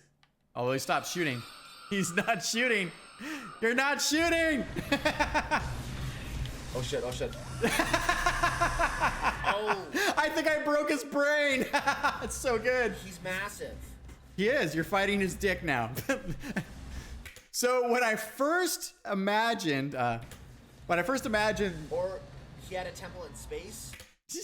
So when I first imagined, because I had all these characters in the world before it turned game form, people knew I was going to make a game before I even did, because I was going about it like a pre-production process for game development. And when I thought about, after testing the, like I was like, okay, well, could we make this into a shmup, a shoot 'em up? And then I had this in mind as one of my like, this was like my guiding North Star, right? So I want to have a kaiju form of Gondas and Neda. I never imagined it quite like that. And then it only took me about a year to get to this point where I could build this, which is basically one giant boss fight, right? So, and it turns out when in your imagination you're fighting a kaiju form of things, it sounds awesome. It's David and Goliath. And at the end of the day, what you wind up doing to some degree is you fight their ankles and their torsos and eventually their heads. So it turned out to be more fun than I thought, but it was weird, right? Like, it's cool kernel of the imagination, and then to do all this work to really see it come to this point. We're either in the astral plane or we're in space. Maybe that's the same thing in this universe. We do have a multiverse mechanic, Holy and yes. moly. Dude, he's massive though. He either was really far away, or he grew in size because he is a demon and he has dominion over his form. Yep. So Cerebus. You know, like they say, Lucifer can appear as an angel of light. Whoa, that's a very Don Malcolm pattern. Oh my god. I should have been paying attention. Back to angels and demons. Well, I blew it up though. It's okay. Super weapon. So This Cerebus. little fucking fairy bitch. I saw that like there, but like now she's like. That's Neda. It's like a lure. So Gondas and Neda are connected. Dude, this guy is out of control, man. This is one of the main bosses Oh my god, dude. in the feel, Dr. man. Fox universe. Okay, Tinkerbell. Get There we go. fucked. Rockets to the face. Boom. I don't believe in fairies. You can't clap back to that. Oh my goodness, they're everywhere. Oh my goodness, super weapon. Oh my goodness, what are those? Pans or goat demons? They are good Satyrs, demons. that's what they're called. I think he's gonna do it. We'll see. Okay, how are we gonna deal with this? Are you gonna go even lower? My goodness, you gave me a chance. Ooh, okay. I actually had a pretty decent super weapon. Yeah, nice. Let's go. Let's go.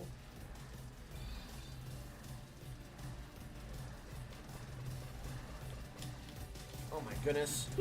I can hear him. It's intense. Oh yeah. Oh yeah.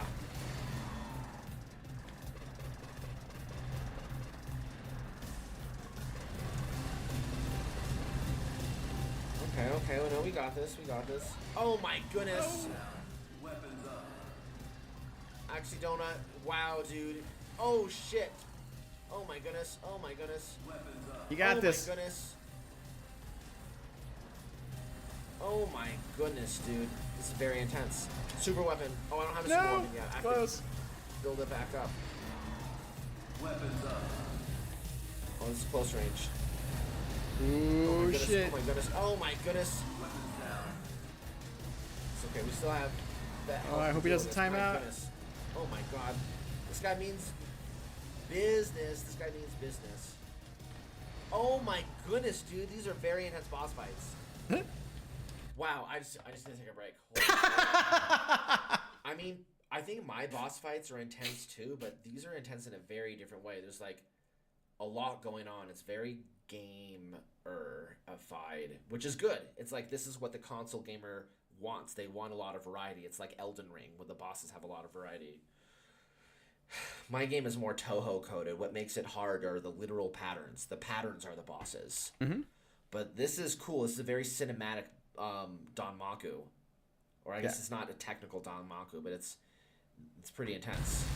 It was I played a good amount of bullet hells, right? I played through Ikaruga. I played through which is kind of like a puzzler bullet hell. I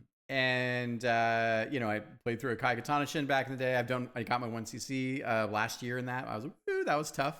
And there's something I love about bullet hells, like the way that the bullet patterns, like they appear. Like Toho does a great job with a lot of this as well.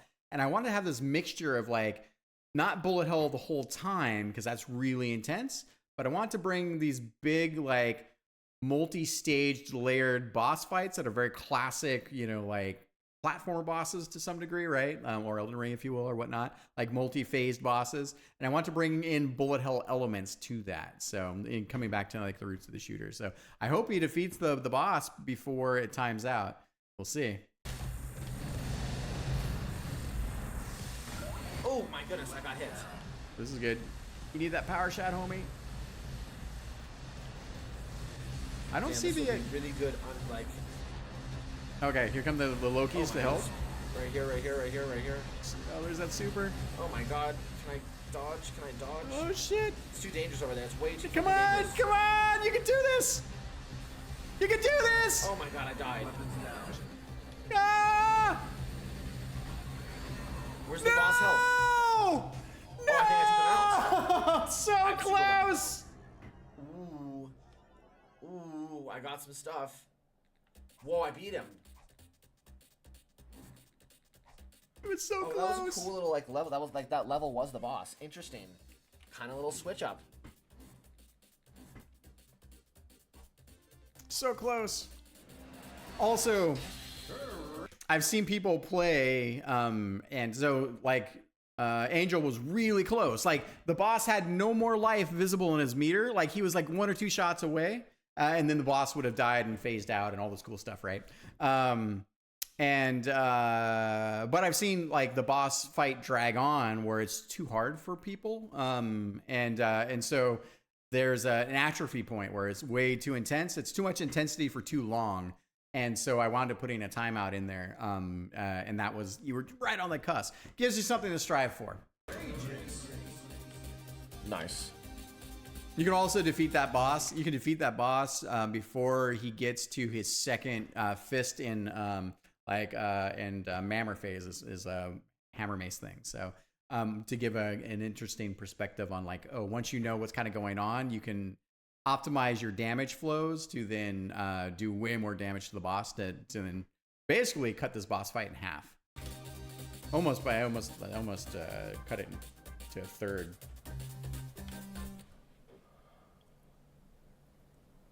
Oh, maybe over by half. I don't know. Challenge level 5. All right. So that was the narrative flow. And now we take the gloves off. And we're still introducing new enemies and things. But we have a different design pattern here on how we're teaching enemies and how we roll out the flow of the game. Getting good use of that vertical laser. Look at that. We got this, dude. I'm in the flow state. Oh no, there goes the monster trophy. Weapons up.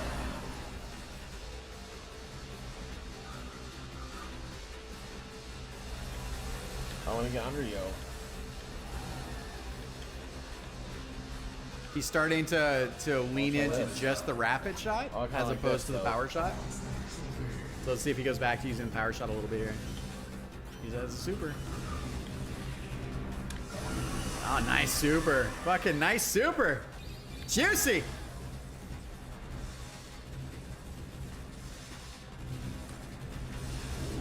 Yeah, there's a lot going on.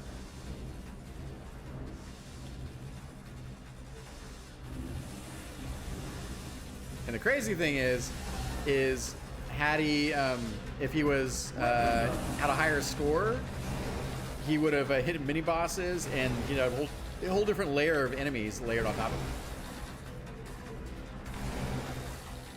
Nice, good flow. One of my favorite flows in the game, right here.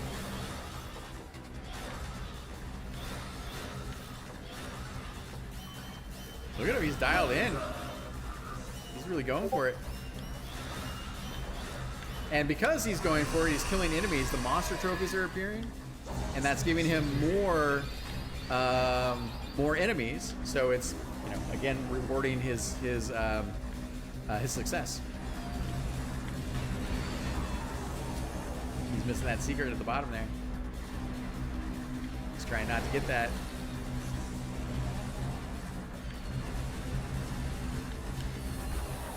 Nice, good back shot. Yeah, see? Like, instinctively he found that sweet spot for the Broodmother. I love the Seagull laser. This is one of my favorites. Changed his target priority, but he got back on top of it.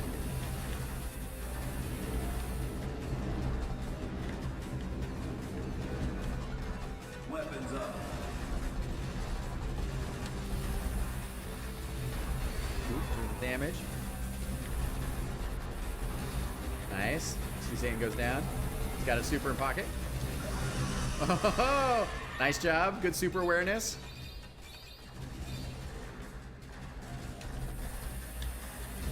I always get the pacifist mode, so it's fun to watch someone play through this without pacifist mode to remember how much fun it is to see them working with the patterns, dodging the bullets, the enemy attacks.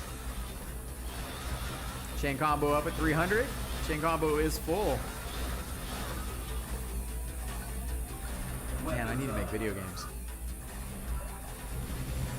Oh, I could have used the super. Oh, I could have used the super weapon and picked that up. Oh, nice. Yep. That was for the super weapon. Yep. I think at least. Yeah, so one of the neat little optimizations is when you have a super power up, which which instantly fills your super gauge, then there's no reason not to use your super when that power up's on screen. So one of your nice little techniques is use the super, refill your super immediately. I think that's what that was. Yep, I love the thinking there. And then chain basically super weapons. Yep. I love these guys. Interesting. By the way, these guys inspired from Mortal Kombat 2. First time I played in the Living Forest. Oh man, that blew my mind. Good super opportunity here. I think I need to use it. Still, it's good. Okay, what's? I can pass through that guy.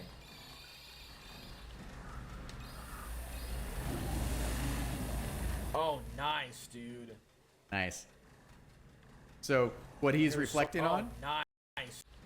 What he's reflecting on, right, is that so you got the treant demons that are cruising on their branches down here, and if you kill all of their aggressive branches, they have the stompy ones, and then they have these scoopy ones. I can pass through that guy. Check this out. So watch this in the background here. Ready? Boosh. So he basically had this big gout of fire here that comes up. The branches have a few more like animation cycles, and then they stop. And then check him out. Oh, He's a nice, dude. He's a husk. And then you got these so good, so good. Oh my god, this art. Oh my god. Check this out. And then, you know, again, polish. This is the polish pass, right? So we have these little, like, I don't know, skull souls escaping. I'm glad he noticed. There's so much variety in this game.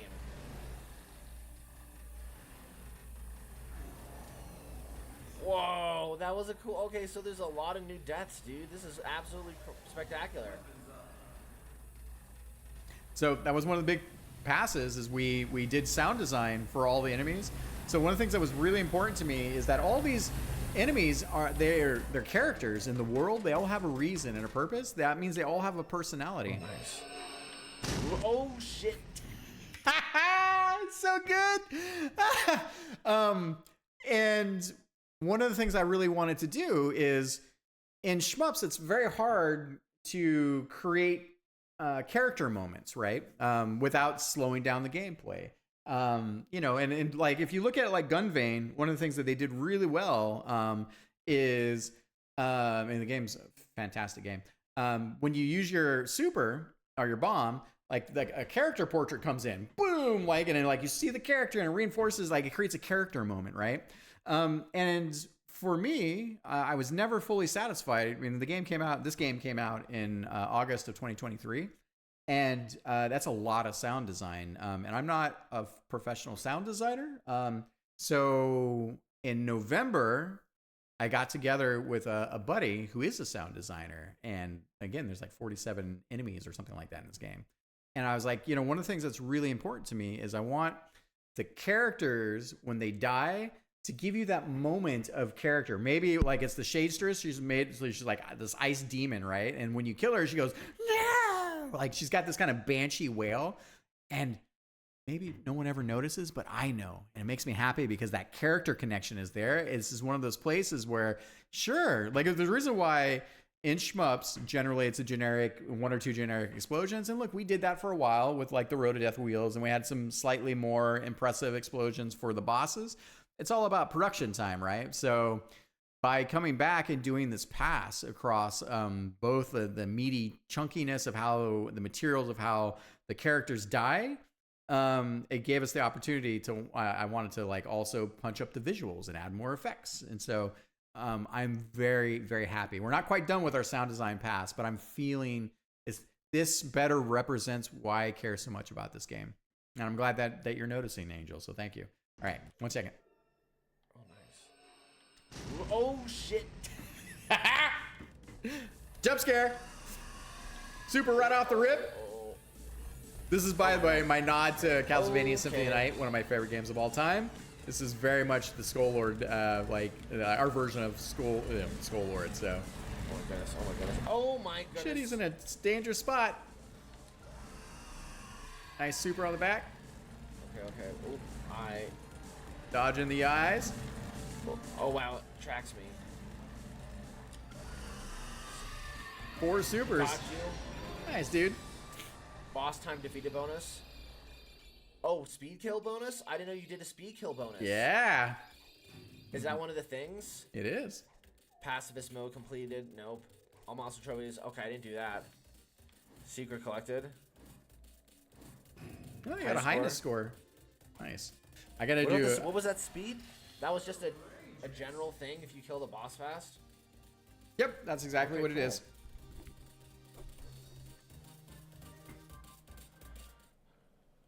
And I have some. I have a video on how we did that. I'm going way further this time. Which you could add to your game too. Just it's a nice little candy polish. Level.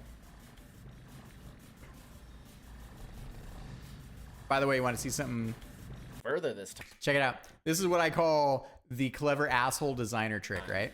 All right. So right here, my friends, this is the secret, right? It's yellow on like this yellow horizon. The text covers it up just a little bit. Check it out. Challenge level. But you still have an opportunity to see it. But he's like, okay, what's going on? He read the thing. And then the secret goes away.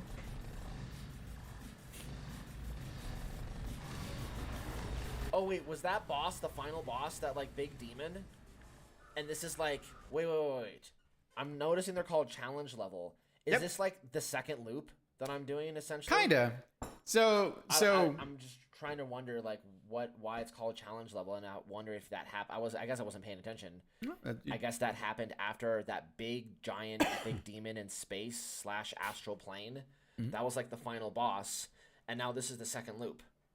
Yeah, kind of. I mean, except for so it is because we this was our original level 1, and we found that our current level 1 in the game, like, it felt better, like more menacing with the Fortress of Flesh. So but basically the assets are palette swapped a bit, and yeah. So the main story narrative is the first 4 levels, and then from here on out, it's kind of a remix. The levels, they're alternate versions of kind of the first 4 levels. They have their own little narratives to them. So, but yeah. Weapons up. Nice.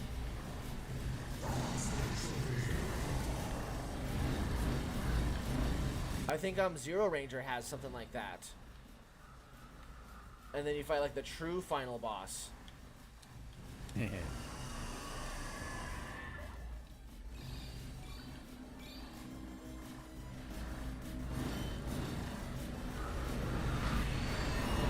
damage there. Okay. I'll have to get closer. Not gonna activate the cute Damakus. Oh, I guess I did. Oh my god. Kind of have to. Trying to be cocky. So the interesting thing here, right? So check this out. So a couple things happening here, which are really interesting. So one, the whole design of these guys, the reason why I love them is that they're bullet blockers. They're invulnerable. And the way when you pass through them, they explode, creating the basically the additional like bullet, revenge bullets, right? So, but that also means that they are blocking all the shots. So, it's in here. Oh, shouldn't have done that. So they are blocking all the shots coming from over here, which is not a big deal because we don't have really any enemies in the space. But we do have, essentially, we have the Sea Satan here, right? And the Sea Satan here also has these demon spider tanks that are coming and leaping off the bow of the ship, if you will. Totally my world, right? And so, but they're also generating these extra bullet curtains that are starting to take up the space, creating this bullet hell, right? So he could have come down here. Now he doesn't want to pick this up. So like he's like, all right, don't come down here. I'm scared of this area. Totally fine. But that means that because he's not taking this challenge, and because he's got the bullet sponges of these guys plus this, it's very hard to kill this guy right now. And the longer things live, right? Because this guy is going to shoot out missiles, and he's going to shoot out missiles. He's got the laser that's cutting off the piece, and that's kind of forcing him up and over this way, right? So, and if we watch, he's trying to find his way through, right? Because he has spaces. Like, check out, he's got space here. He's got a space here. He's trying to time his shot, right? He's waiting for it. He's looking for it. But he's not as effective at killing the Sea Satan. And what is their rule? The longer something is on screen, the longer an enemy lives, the more dangerous it gets. And by the way, that danger in this case is in the form of these big bullet curtains, right? So these put in these big sheets. And he still has enough space, like, to work, but it's a little bit scary, right? Like, to see, okay, like, well, down here is probably the most dangerous spot. So, and he doesn't want to explode the Lost Soul Wisp because he's like, oh, it's kind of dangerous. So he's trying to pick his spot, right?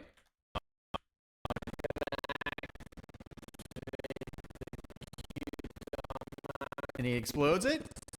And the bullets, then, of course, those bullet curtains, right?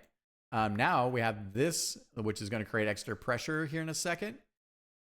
The Sea Satan is living here. And so he winds up, unfortunately, right? He's right here. He could have, he could have escaped. He still could have escaped up here, maybe. He could have microed through these areas. He could have pulled back a little bit to let the bullets disperse a little more. And then, unfortunately, he takes just a little bit of damage there. And it takes a second point of damage, but I think he was invulnerable. So a nice thing is we're generous with our invulnerability. When you take damage, you have invulnerability for about 2.3 seconds.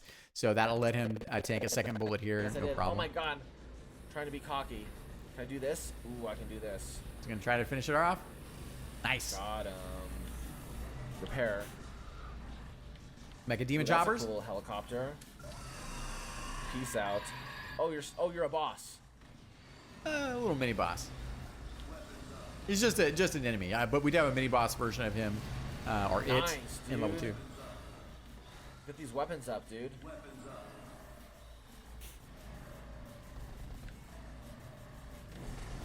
I like that. I like combining enemies to create weird narratives. Like the Skelly Scoochers are throwing their bones and riding the ship.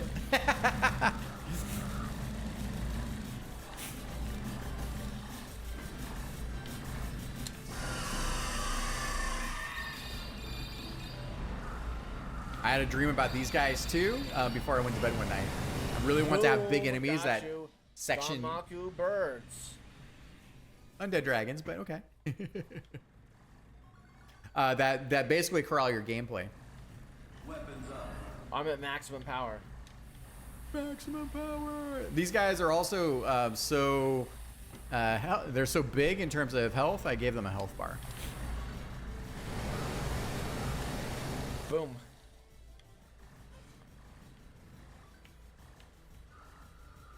Okay, nice. Hey, let me take a note.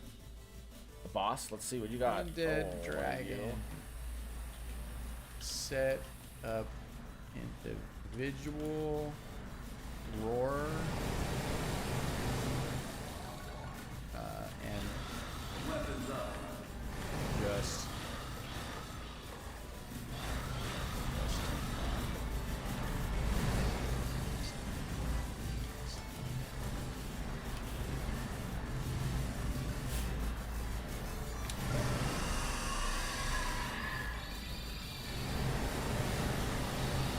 I think it's too cacophonous. I'm gonna fix that.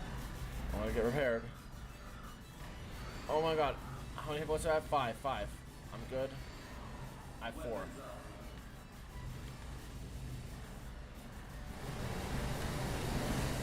I mean, I don't know if it bothers me. It's a little cacophonous. It definitely is. Get more hit It eats points. up a lot of sound. I mean, he's just trying to Oh my survive. god, lots of Danmaku's shit. Tinkerbell, get out of here. Oh my goodness. Weapons up.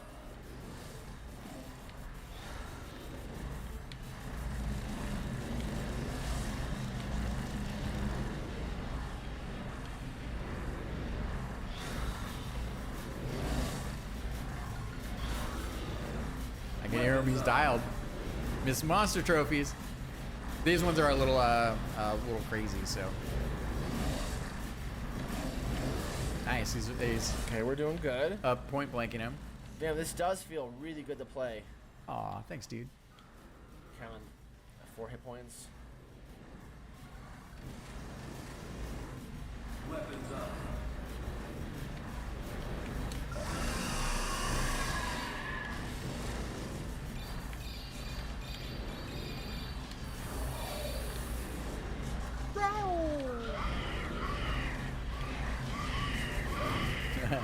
The flame bats are great.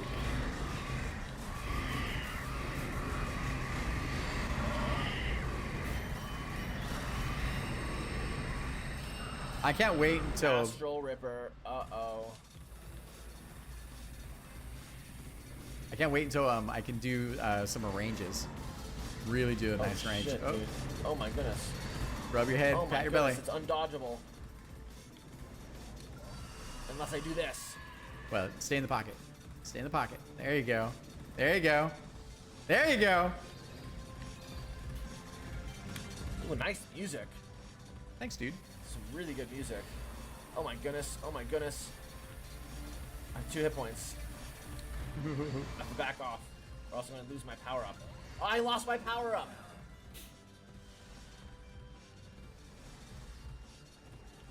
These are like figure eights to. Okay, this might be actually more effective.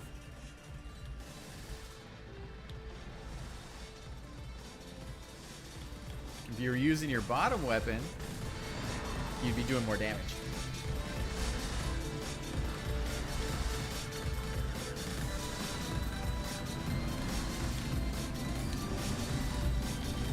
Oh wow, okay. Oh my goodness. got me in the corner. Oh my goodness. Oh wow, this is a wild boss fight. Oh, I'm not even doing damage, I'm doing up and down. Whoa, dude, what is going on? Holy... Yo, dude.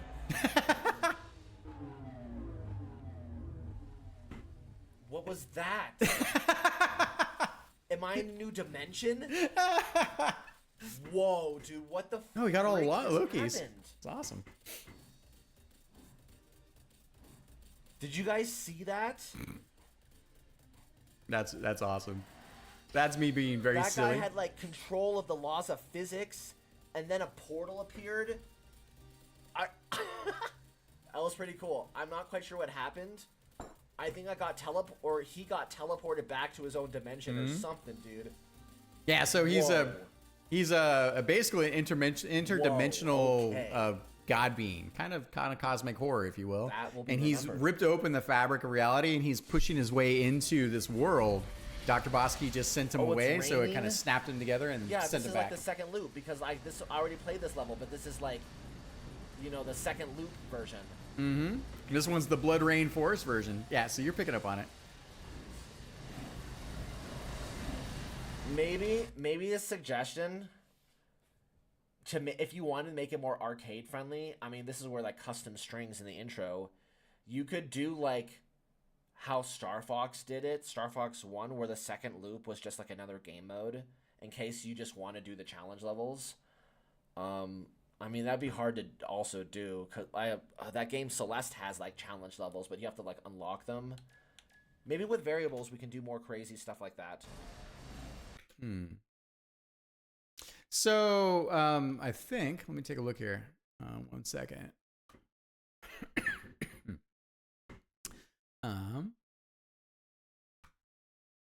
Come back to my notes because I clicked away. I'll follow up with you on that.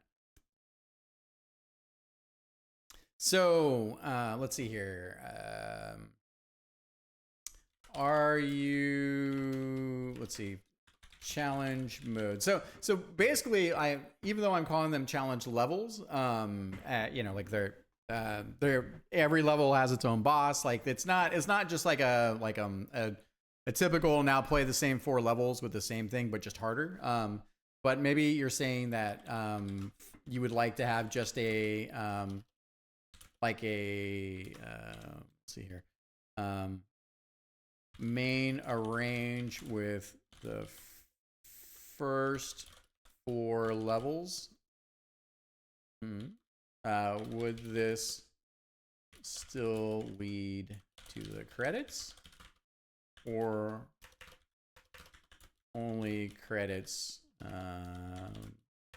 boss after 8 levels?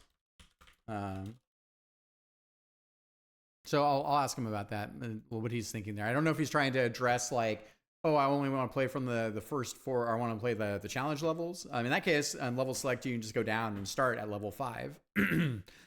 Or if he's trying to address the length, or maybe it's the messaging. So I'll follow up with you on that, Angel. Thanks.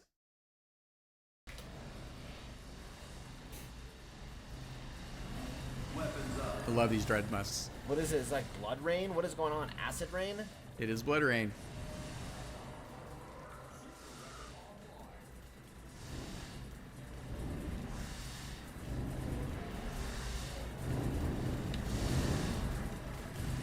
We got weather. And so in this version of the level, the narrative is that there's been so much battle Nice, that dude. the Love blood these is visual effects. given sentience to the forest. And that's Ooh, that also is monster why trophy? the version of the boss is on this level the way she is. So you'll see.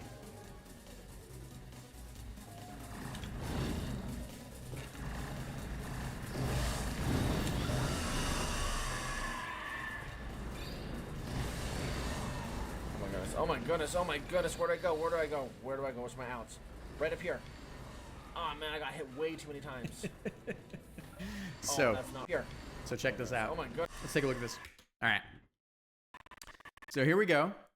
So for the most part, right, He used his super to do the clear previously, so that created a nice little gap for him.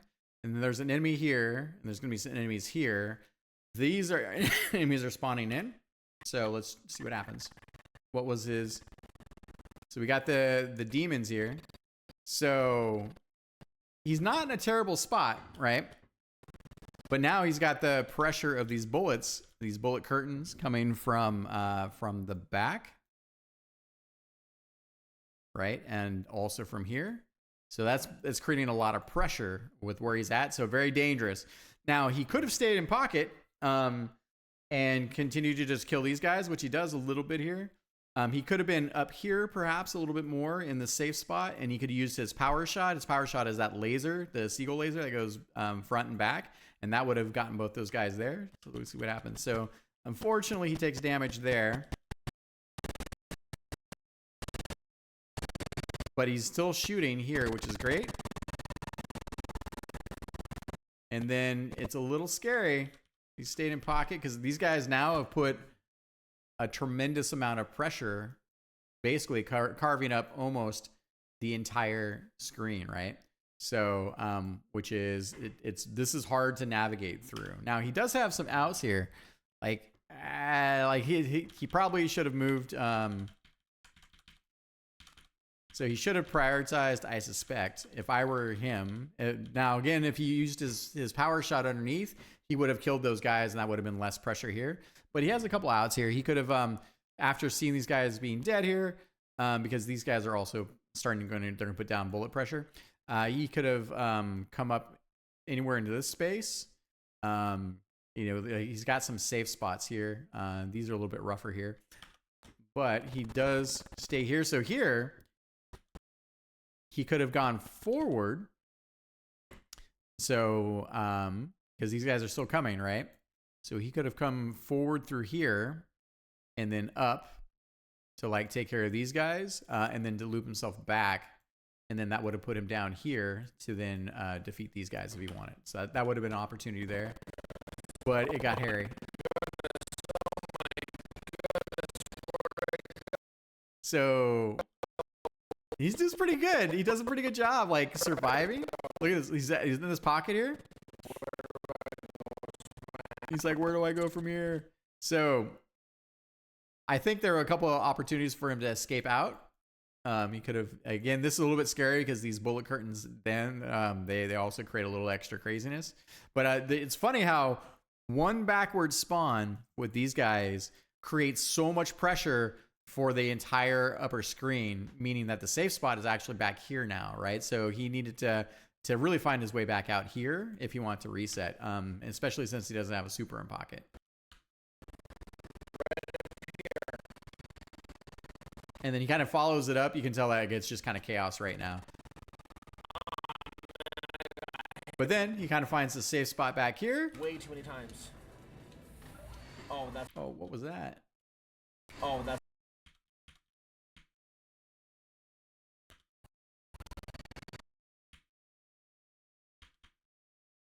Out. Right up here. Oh, man. All right. And what happened here? What got him? Oh, here it comes. Here it comes. No, that wasn't it. Oh, it was this. So interesting, right? So we have these gravity bullets that come from these flower demon plants, right? So these bright spots, especially given the gray, darker nature, they pull a lot of visual attention, right? And they got their little trails. What's that? They got their little trails. As well, so you can see the trails on these, like they're a little harder to see, right? Trail. So they also create, because they changed their trajectory, right? So that's what caught his attention.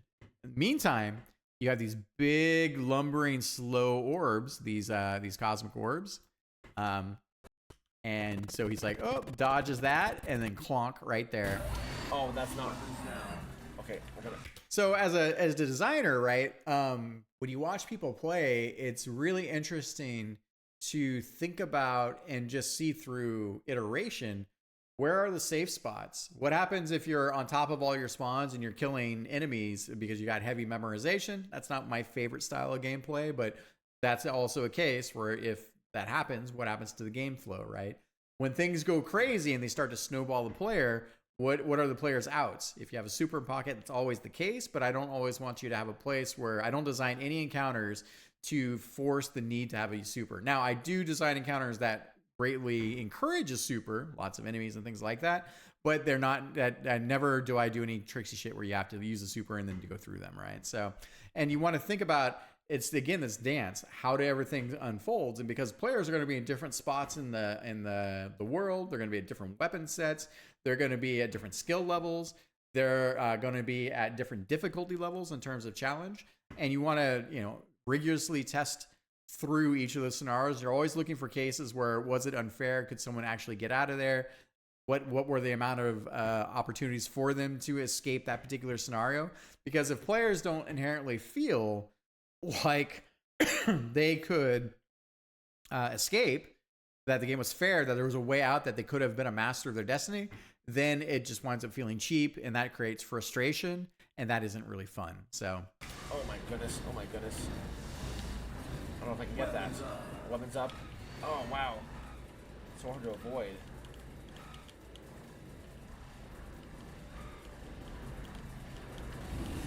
Okay, I got you. Just gotta kill them fast. Nice deaths.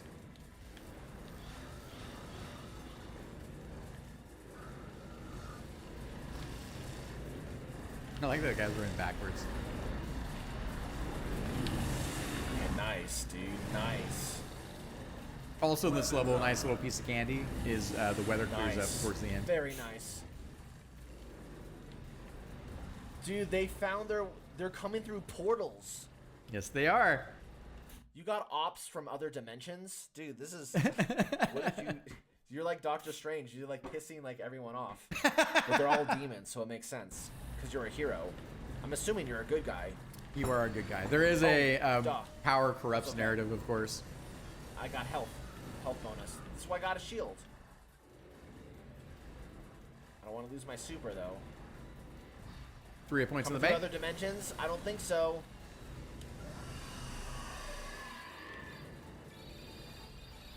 I'm a technomancer. A cyberpunk wizard. Yeah. Dude, Technomancers in Babylon 5 blew my mind. Thank you. Thank you, Straczynski. Uh-oh, he's letting the broodmothers live. He's using his auto shot there a little bit. See, the weather cleared up. And then this one's carrying the broodmother. Oh shit! Oh Ooh, shit! Nice. That was close. Ah, chonky. And by the way, Ooh, nice. check this out. All right, so he starts to see that we've got the branch carrying this enemy coming this way, right? And we've already taught him what these look like, right? And then we have this other branch here, that the Stompy branch that's coming down, and it's going to pinch him, right? If he doesn't kill the branches. And so one of the things that he has, notice when the super is popping that it shows his shield, and here, because he backs up to the enemy a little bit in the arm, like this is his weak spot, right? In the clutch, he's sweating bullets right now. But then, what was it? Oh, interesting. So he stays in pocket, and so the thing that actually winds up, because he gets a little bit of the super off on the back branch there. And so he has his auto shot. This is the auto shot, by the way. It was a fun auto shot. So check this out. And that's what actually kills that branch, because these guys, the auto is also to help you on the backwards utility. Ooh, nice. That was close. Good moment. Good moment. I got 5 hit points though. Big tension and release. Look at all the lives I've used. I've used so many lives. My goodness. You've earned lives too.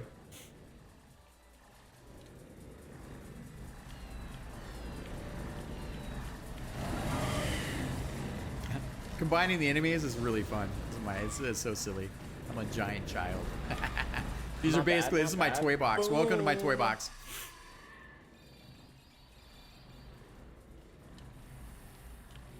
There you go. Good shit. See? Got him. So, super unconventional. So I'm a big Einhander fan. Played through Einhander quite a few times. Never got my 1cc. Hard game, especially in the end spot. And one of the things I really loved about Einhander is that they had what I call it a hard point system. Basically, a fixed weapon point system where the enemy or where the weapons shoot from, right? And in Einhander, you could do your switching, which was cool, with the arm and all that. And so I really wanted to play with the notion of essentially, here's your rapid shot, a fixed point. Here's your power shot. And since this is your vulnerability shot, you can do things like dunk your weapon into enemies to point blank for extra damage. And then the auto shot in the back gives you sort of like additional upwards fixed point, like things that are shooting out of the auto shot here. Again, you're safe. Not conventional, and definitely it trips up some players because they are very used to basically all weapons coming from your vulnerability spot. So you can always line up where your vulnerability spot is with your weapon bullet streams without having to always look at your vulnerability spot. So I designed the gameplay around this, so I couldn't really, and I did many iterations, and I really enjoyed exploring this aspect of that because it lets you do things like, hey, you have this different idea of physicality with where your weapons are on screen and how to use them. I know it's confusing. I know it's not standard, but it also lets things happen like what you see here, right? Which is rapid shot, power shot. Power shot is below, so he could have, of course, dunked it in there. But the other thing here is this is a big chunky enemy. Like, so you use your power shot 10 times more powerful than your rapid shot, and he used that to good effect here. By the way, the Dread Musk here has the health bar. Look at this guy. The Dread Musk is Dread Musking.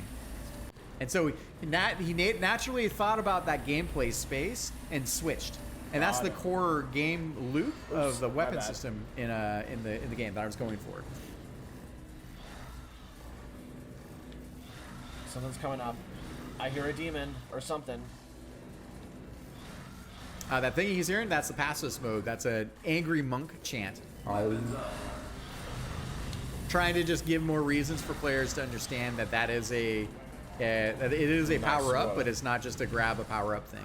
That's why it's dark and ominous and red and fiery.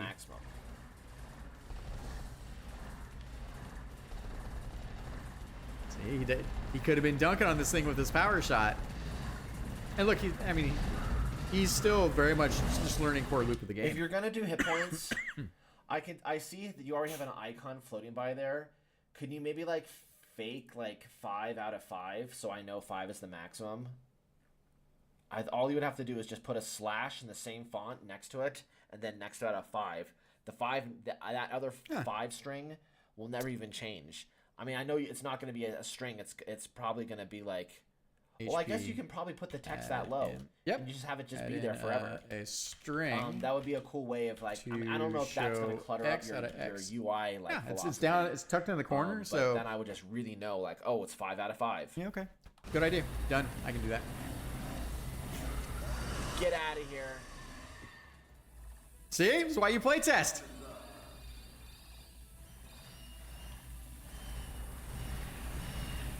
See the confidence? He's like, oh, I know how to explode these things now.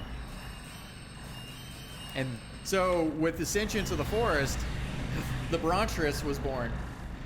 She's a beast. Look at her. That's what happens when you let me hang around in my brain. Nice.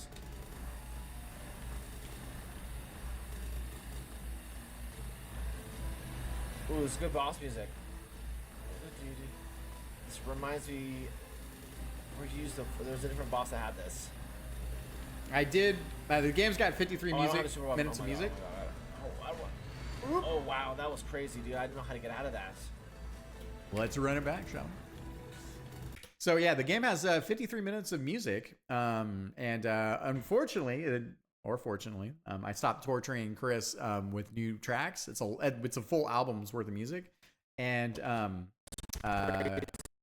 so because we have not counting mini bosses, we have 8 bosses in the game. I wound up reusing the boss tracks, so that we have 4 or 5 boss tracks, I think.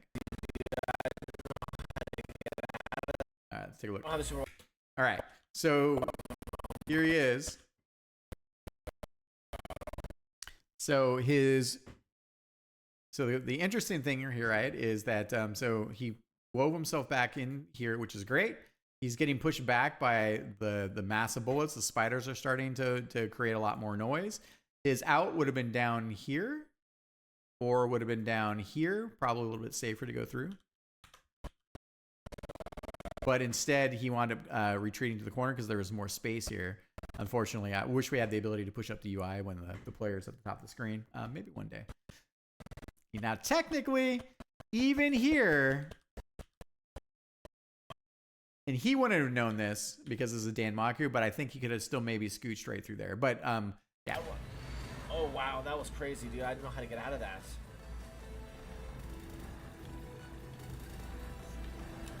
Woo, Ooh, look at that! Super weapon.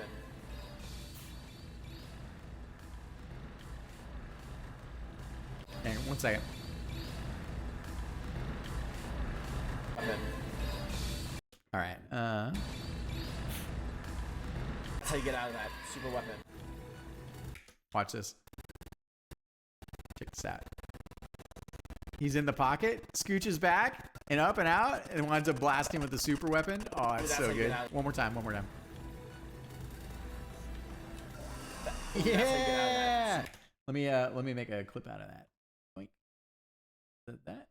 That. There we go. And I'll post that later. That's dope. That's how you get out of that. Super weapon.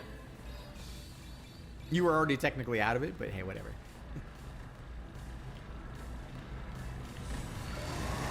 Okay, we're doing all right.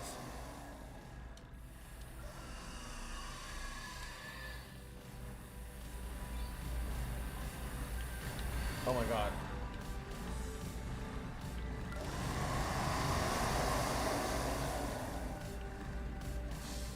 There was all these phases.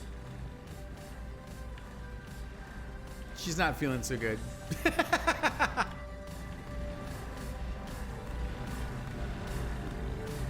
Wow, it really looks like I'm like blowing up a demon though. This is pretty cool. Thanks, dude.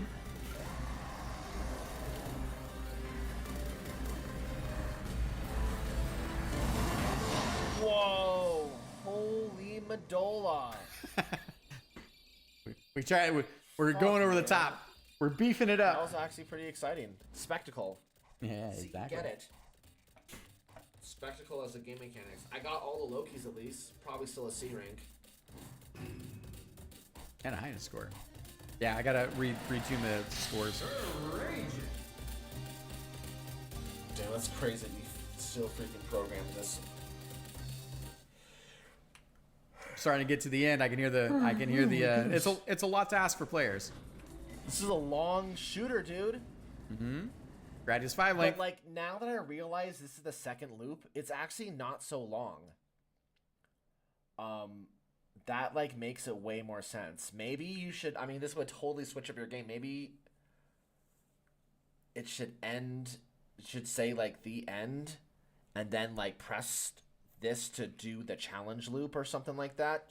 Just so I know, like, I beat the game and I feel like I could stop if I want to. But if I want to be, like, the maximum player, I do the second loop. Well, so a couple things. So one is that you've never played this level. Like, it's similar. I mean, the level, it's not like this is level 3. This is a reimagined level 3. So it's similar in terms of background art, a different palette swap, right? But this style of level doesn't exist. So I don't know. Maybe I could remove the challenge levels.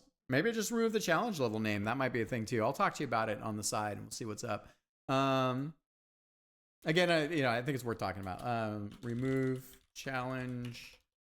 Because it's just creating confusion. Like there's an intention I was thinking, but I think it's confusing you. So maybe if I just didn't call it the challenge level and just named the levels have their own names. They're different levels. So they're different biomes. Like while they're similar, like things have happened, right? Like the Blood Rain Forest is a thing like that, right? This is after the destruction of Srevis. Challenge level name. I kind of want to keep challenge level name in there to suggest that, hey, now the gloves have come off, but yeah, food for thought. Oop, did it again. Yeah.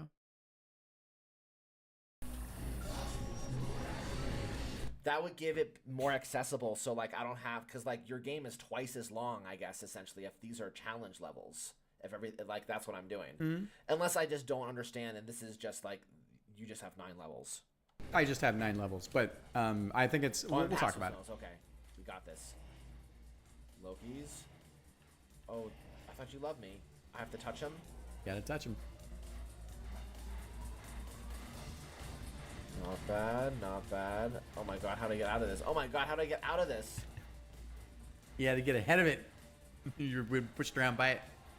4, 3.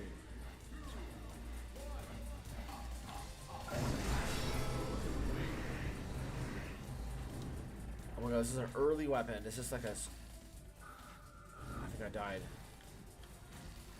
Oh, I can break through these? Oh my god, what gun do I want? I think I want this one. Yeah, that's the one I want.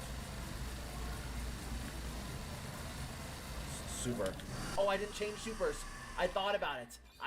Oh my goodness. I could have done it though. This is an epic place to do it. Opportunity. It's okay. I need to get better at chaining supers. I love chaining supers. They're super fun. Pun intended, I guess. My goodness. Super fun! Chain Super! By the way, my real name is Chain. So, it gets me on mobile fronts. Weapons up.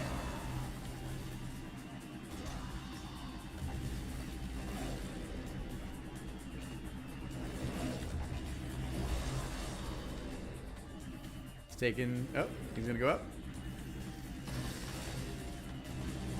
Nice.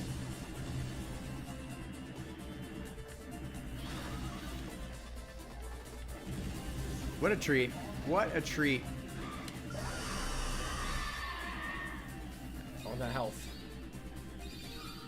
3 hit points in the bank.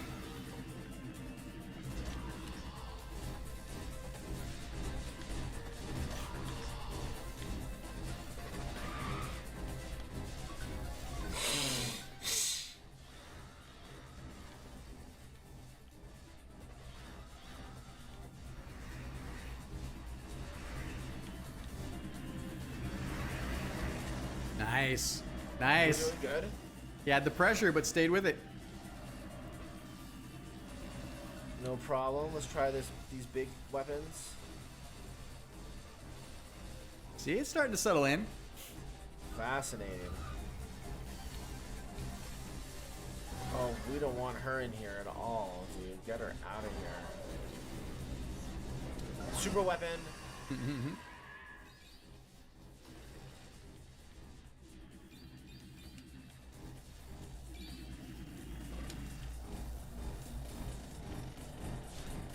I still have this little spot here. Oh, wow, I've got it on my list. This is fancy. Flux capacitor beam. Damn, this is very different. People really like this level.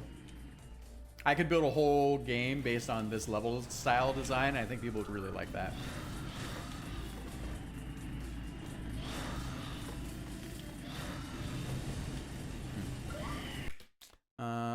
Let's take a look here. Here's a note. Let's see here. Demon turrets. Missile bullets are lacking. Explosion when shot.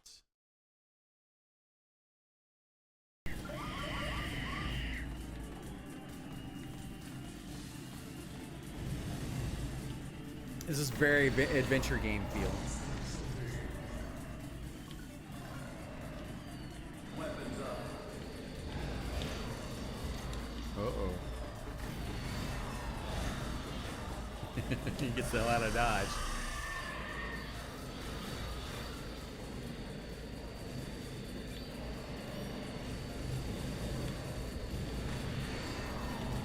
I go, they're coming from everywhere.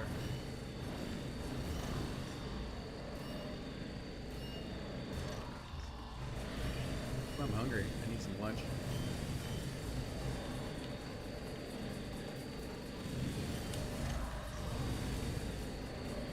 Oh, if he's using his power shot, he could get these guys.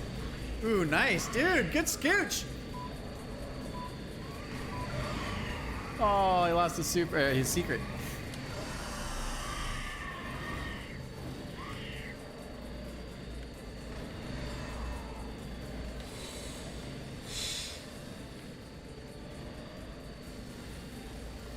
And I think honestly, anything longer than this is probably too long for a shmup. Again, Gradius 5, one of the longest shmups in comparison. That's why in the second game, I'm going to do basically 4 or 5 levels, and we're going to be around half the length to play through. And then we can do arranges and whatnot for other things. So. And, you know, that's the thing is, like, the second game, I want the DNA to be a little different. Oh, my goodness, dude. And when I come back... It's getting serious. When I come back to kind of the fantasy demonic side of things in Interstellar 3, we'll lean more into, I think, this style. We'll keep the ADD weapon system. The big kind of adventure sets, like adventure set pieces. The geometry, I think there's a lot that I want to do in that space, so. Oh my goodness. Oh, what? What happened? Looked away. Oh. Oh, what? Yeah, he hit the geometry.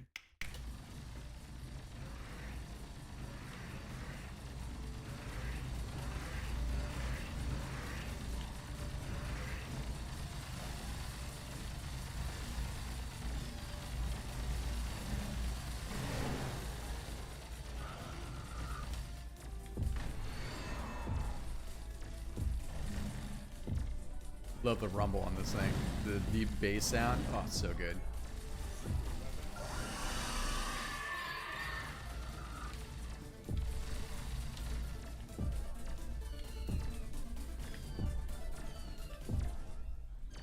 Just blast him in the face.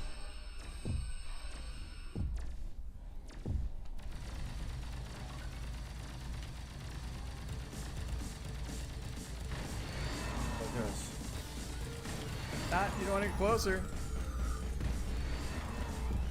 Whoa.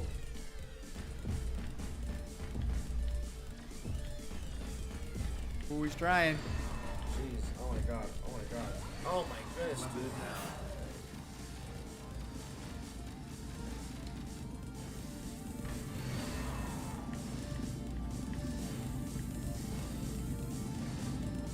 This is one of my favorite spots in the game. Discovering this when I was making the boss was awesome. Interesting attack. Yeah! Oh, here comes the oh no, he missed the spot. Oh my god. Weapons down.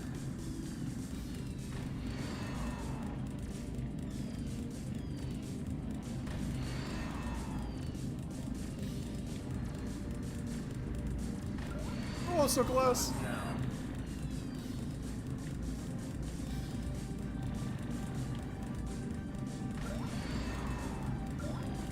He's holding on for dear life.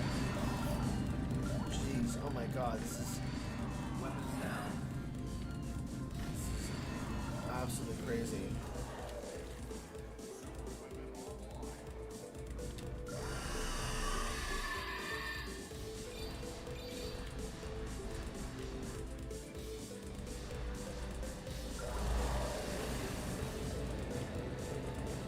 This is very much, it gives me some Altered Beast vibes with the big like head thrower. Yeah. Oh my god, dude. She's overwhelming me. Oh my goodness, no, I'm better than that.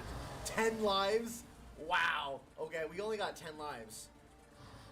Can't let Dr. Bosky down because I'm Dr. Bosky. We're all Dr. Bosky. We're all Negan. I'm finally watching Oh, those are bullets. The Walking Dead. That I can, they're like missiles. I can We're all destroy. Negan. Am I stuck?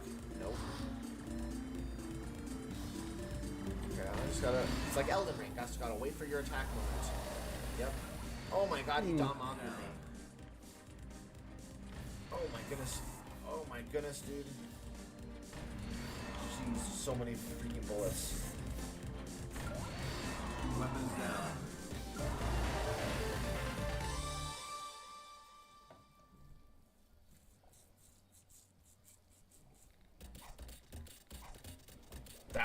That was the most difficult boss by far. Kind of a trope, like level 8, where I'm like, all right, we're going for it. Let's test your metal. Corrupted Portal. Wait, what? Was that the final boss? What's Corrupted Portal? Uh-oh. Where are we going? Yeah. Have you ever wondered what? Oh, I beat the game. Dr. Bosky after consuming all those monster soul bits. Oh, We also okay. living- So that having like that crazy epic like wild attacks is okay if that was like the final boss. Weapon armaments. It could turn the universe inside out.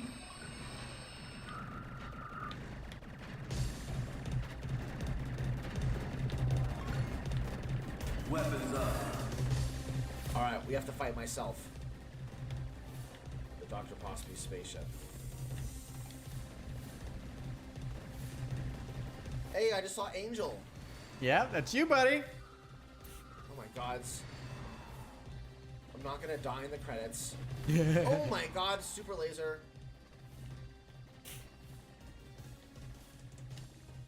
Jeez. Okay, how do I get this guy? I need a better, like... Yep. Oh my god, Eye of Sauron.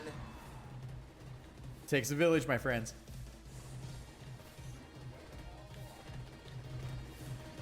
Take that. Oh, you are very naughty. Nice dodges. Getting that health. Got it, the health. I need a downgrade. Weapons down. Oh my god. Weapons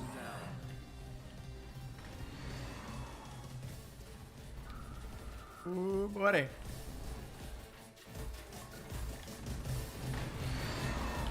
Weapons up. Whoa! Big dodge. Oh my goodness. It's not doing that much damage. Weapons down. He's starting to sweat a little bit. Can he get his 1cc? Weapons up. Weapons down. Weapons up.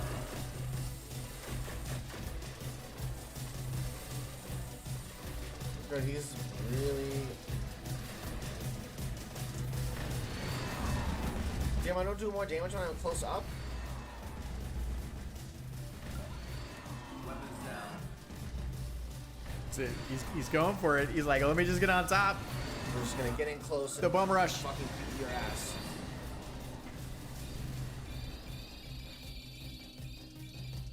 Pacifist mode, I got a super thing. Yeah, he's gonna dodge pacifist mode. That's something I don't see very often. Else. This is the credit challenge. All your base are belong to us. Wait. Thanks for playing Friendo. I'm Friendo!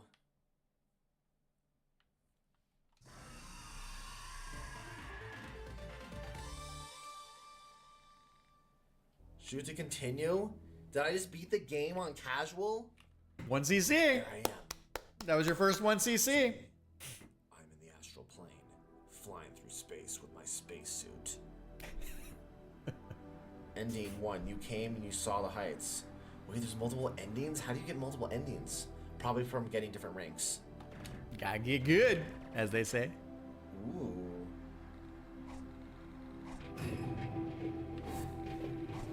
This music is pretty cool. Yeah, this was one of those nice little happy things. I was like, Chris, we need an outro track. And it was just this vibaliciousness that fit perfectly. It was almost like the first cut that came off was fantastic.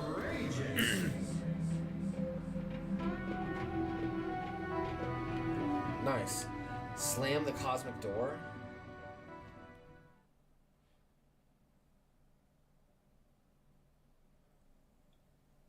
Okay, so I didn't...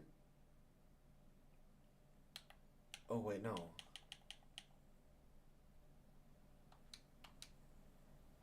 Dude, because I never beat the game. That was my high score. One of your best high scores so far. I beat the game. Nice job, dude. Congratulations. Interstellar Sentinel.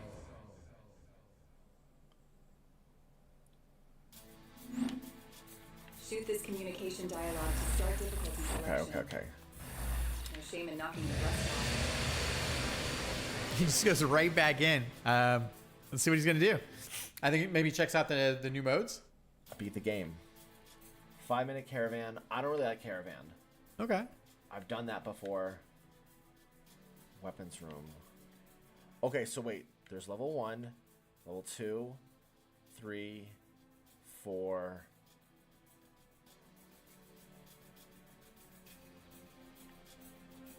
So it's 4 levels and then 1, 2, 3, 4. Yeah, dude.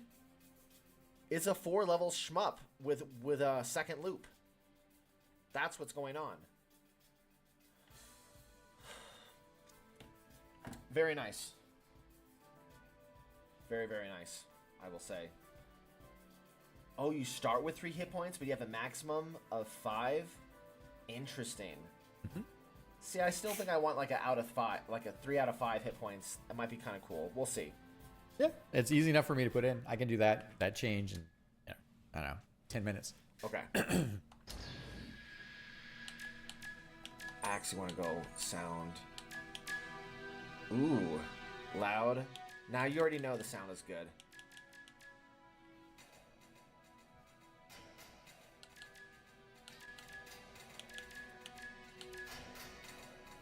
Maybe turn up the sound effects.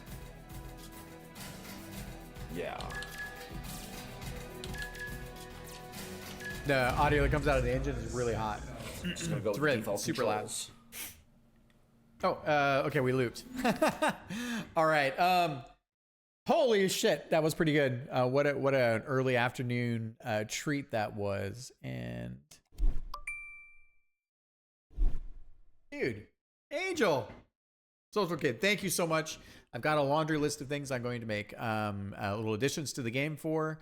Thank you for playing again. I mean, yeah, I'm surprised and excited that you remember you were in the credits because you've been part of this journey for years now. We've known each other for like 3 years. Very excited to see your game continue to transform and eventually get its own release date. So genuinely cool to see that you had a lot of fun. It was cool to see some of your tricky spots.